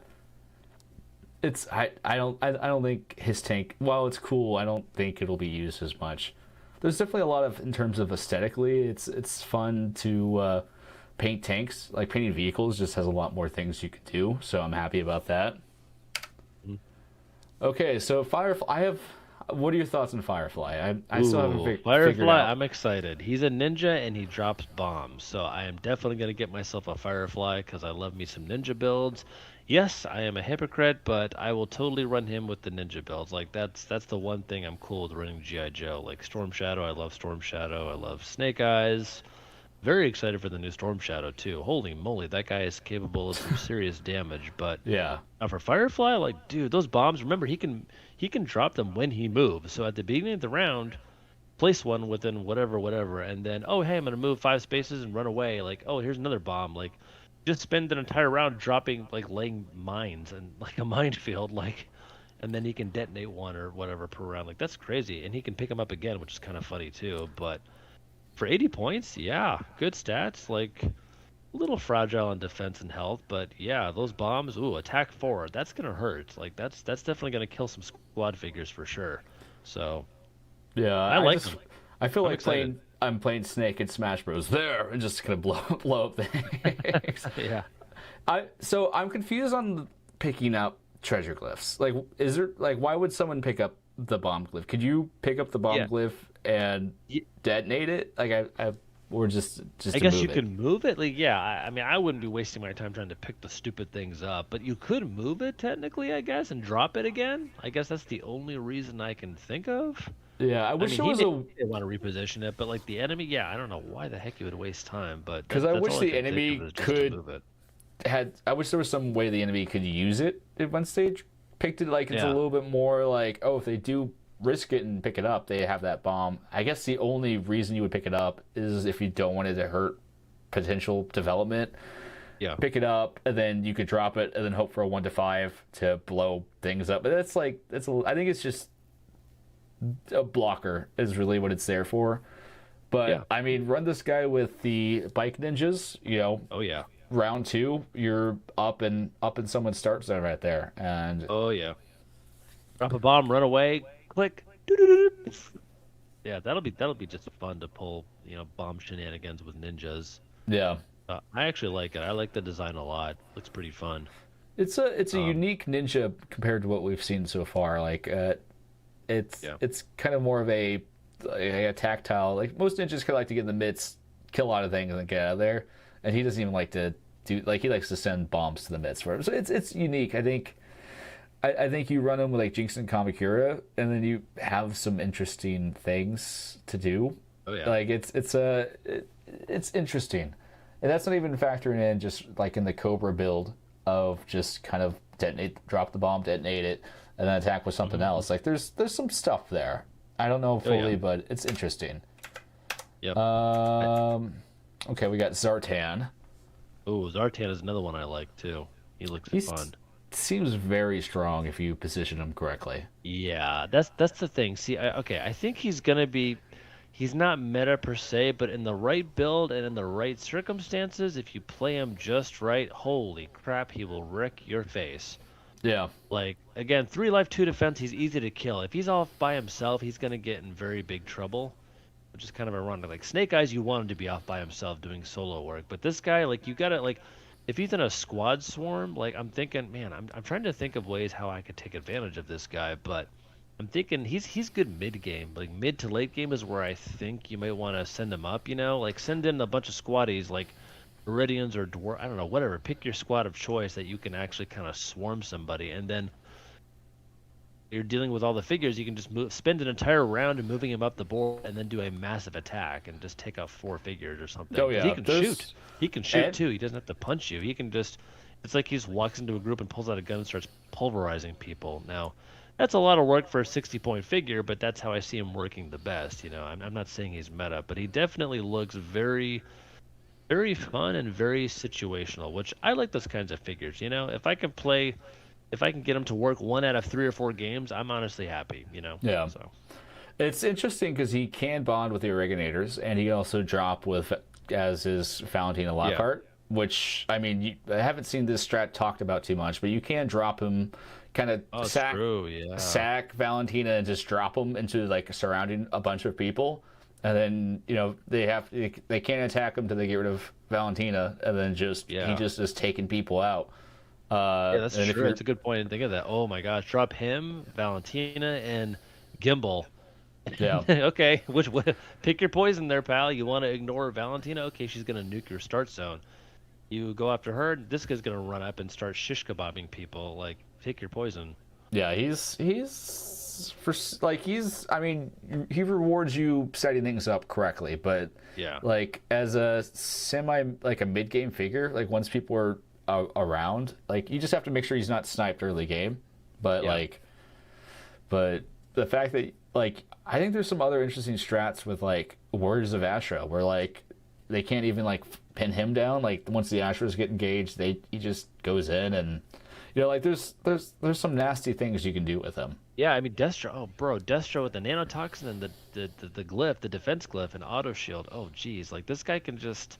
The more I think about it, the more I'm like, maybe just suicide the guy, just charge in, and like hope to God you survive, and then shoot 4 things, and then you die for 60 points. I mean, you know what? That's not the worst thing you could do for 60 points. Yeah, I would honestly. I haven't heard this one talked about either. Is just run him with Brunak or Thrakus. Just Oh, yeah. just just there. You have to take care of Brunak now while he's pummeling your army to bits. Like it's interesting if you play him right. The fact that he's range 2, he doesn't have to engage you. It's wild. Yeah, move 6, range 5. He can pop you 11 spaces away, 4 attack, and oh look, adjacent figures drop their defense by 1 again. There's that power again. So, geez, Louise, that's some serious firepower. Like, I kind of wish he had Phantom Walk, but I'm also glad he doesn't have Phantom Walk. If he had Phantom Walk, he'd be kind of crazy. I know Ventive was wanting Zartan, so it's done right. Flirting with a fatal flaw, so that's good to hear. I know they were asking for that. All right, we have Major Blood. This guy's good too. That Blood's blaster attack is wicked. That's gonna hurt some people. Bonds with troopers. Yeah, Profiteer. Oh, of course, another bonder for the troopers. Oh, great. Yeah, there you go. He's a good budget option for the troopers. I mean, he's good if you need to take out some things, and because in Heroscape, it's a game where guarantees are rarely achieved. Like if you can get one auto skull, that's kind of a considered a strong ability.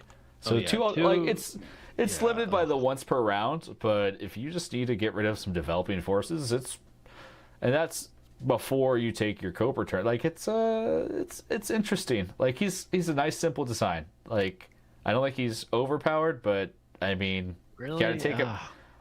I mean, he has one power. He has for 70 points, dude. I don't know, man. It is once per round. He's good one time per round. And you're taking him over Destro or another squad. Yeah, like he's going to be tough. Like you're definitely going to want to Green Knight and yeah. Like, and he bonds with troopers though. Like for 70 points, to me, I'm not really a big fan of him. I'll be honest. Like it's funny. Like he can be used against troopers pretty well too, ironically. But he is a Profiteer. Like he should have been a little more points. For auto skulls are really powerful. Like they really are really powerful in Heroscape. Like one is fine, one auto shield, that's cool too. But once we get to the 2 or something or up, I'm just like, whoa. Like that's be very careful about that because that's very, very strong. That does seem to be another design principle, is creating a little bit less of that, creating more reliable powers. I don't know if it's good or bad, but it's definitely nice to know that there's something you can rely on, even if it does feel like he's good one time per round. But the fact that he does get that passive use just by being next to troopers does make him seem pretty good just by sitting around. Like honestly, if you're not in a trooper build for 70 points, I draft him for just a range. For 70 points, dude, that guy's good. Like, just by himself or with troopers, for 2 auto skulls once per round and like decent stats, for 70 points, sure. New Storm Shadow is interesting. The best tech for New Storm Shadow is to do him with Crimson Twins and buy him back into Cobra, right? That's the. Oh, jeez. Yeah, that's true. I didn't think of that, but yeah, you can invite him back to Cobra. Here's the thing: people were saying about his sneaky shot works passively, but I don't know. I was reading the power again, and I'm sure Renegade will clarify this eventually. But it does say once during your player turn after Storm Shadow moves 1 or more spaces and ends his movement, it's showing him moving, not him being moved by ninjas. So technically, that seems like he has to do the moving himself. I mean, I don't know. What do you think? According at least to the playtesters and the designers, they said that he's designed to work with like the bike ninjas, the tanuki. So anytime he moves a space and it doesn't end up next to an opponent, he gets to roll that d20. So it's a pretty good off-turn ability. I guess they should have. The wording is just bad in my opinion then, because it seems like it's specifying his own movement. Like I don't know. I guess they could have worded that better. But I mean, I guess I'm glad it works passively. I'll use them with the ninjas for sure. But like, it just seems it could have been worded better, honestly. Yeah, it's well, if they wanted the intent to be on his turn, they would say after revealing an order marker or taking a turn with Storm Shadow. But the fact that they kind of limit it to player term, which is kind of like a new phraseology they've kind of coined to go beyond. Because a turn is, like a card activating. So, but, you bond, you take 2 turns technically. So this player turn is kind of a necessary addition to carve out some new stuff. But there's some fun uses for him. Tanuki Iruki, if you move him with Tanuki Iruki, he gets to roll. Ninja Bikes, if they move him. Any carry ability. Teleport with Sayland. If you throw him with the hands. If self-throw, the hands too. Oh man, that'll be fun. There's a lot of weird uses where it comes into play.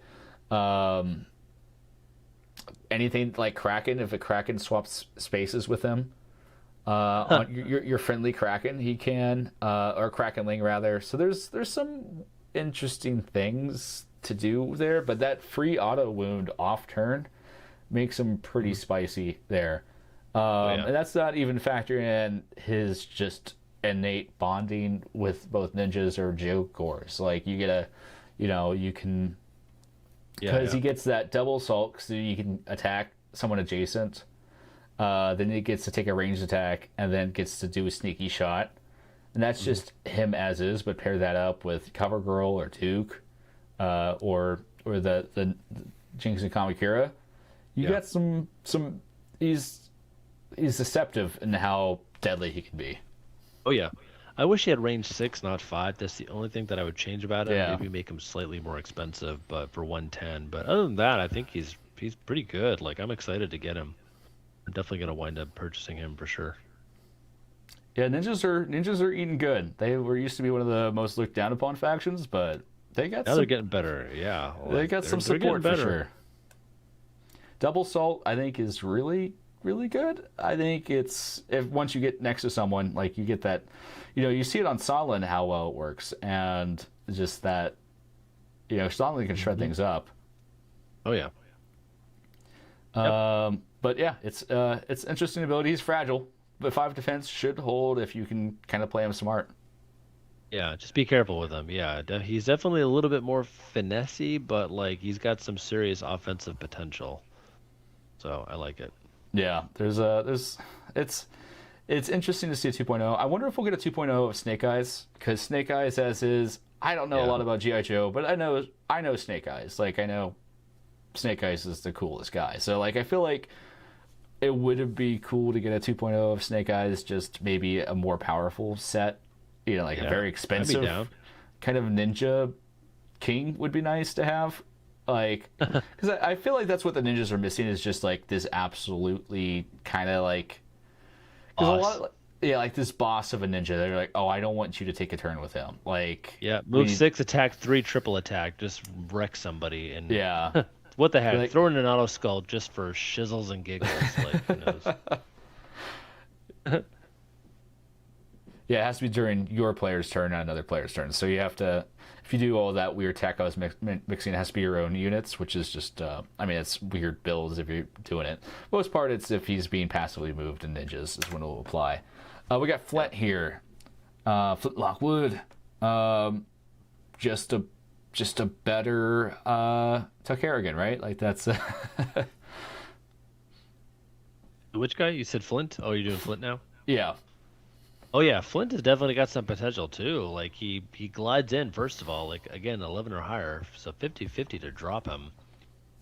Good stats for 75 points, 5 life, 3 defense, 6 range.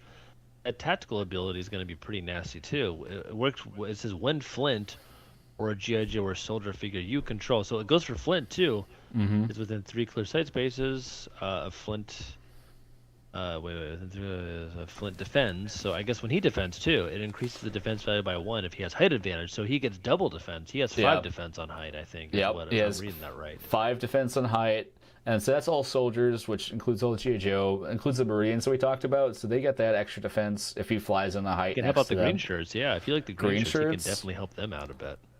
You can even use them as a fun tech piece in like Skodire builds. I think is an interesting place, because they could definitely use that 1 more defense. There's some fun uses for, or just pair them with Romans if you really want your Roman core just to kind of survive an onslaught. Like it's a good ability to give just free defense. Oh my gosh, Serpentor him and a crap ton of Romans. Oh boy. Yeah, that'd be not. Oh jeez. Maybe throw in Marcus Decimus Gallus too if you want the movement bonus. But yeah yikes. I'm trying to think. There's a lot of fun uses for it. You pair him with a tank. Like, he's just a good pat, and odds are he's just going to develop onto height, just because of glide in. So he's pretty good. I think he's a sleeper good. I think he'll be very good, especially on Roman teams for future. And I think because you can save him till mid game, like Tuck, he just drops in 50-50 shot, and oh hey, look, I'm on height now. I have 5 defense, 5 life. In an end game unit, I think this guy's going to be very sneaky. Yeah, I could see him being A- or B+ for sure. I mean, if you save him to the mid to end game, oh yeah. Yeah, he's I'm trying to. He works well with 4th Mass, which I think is going to be nasty too. Oh, he's arrogant, so he gets rid of their bonus, so it kind of neutralizes. But 10th Reg, yeah, that's a pretty good draft right there. Yep. But yeah, I like him. Beachhead, just a solid filler. Joe's needed some good filler. That was there. Amazing.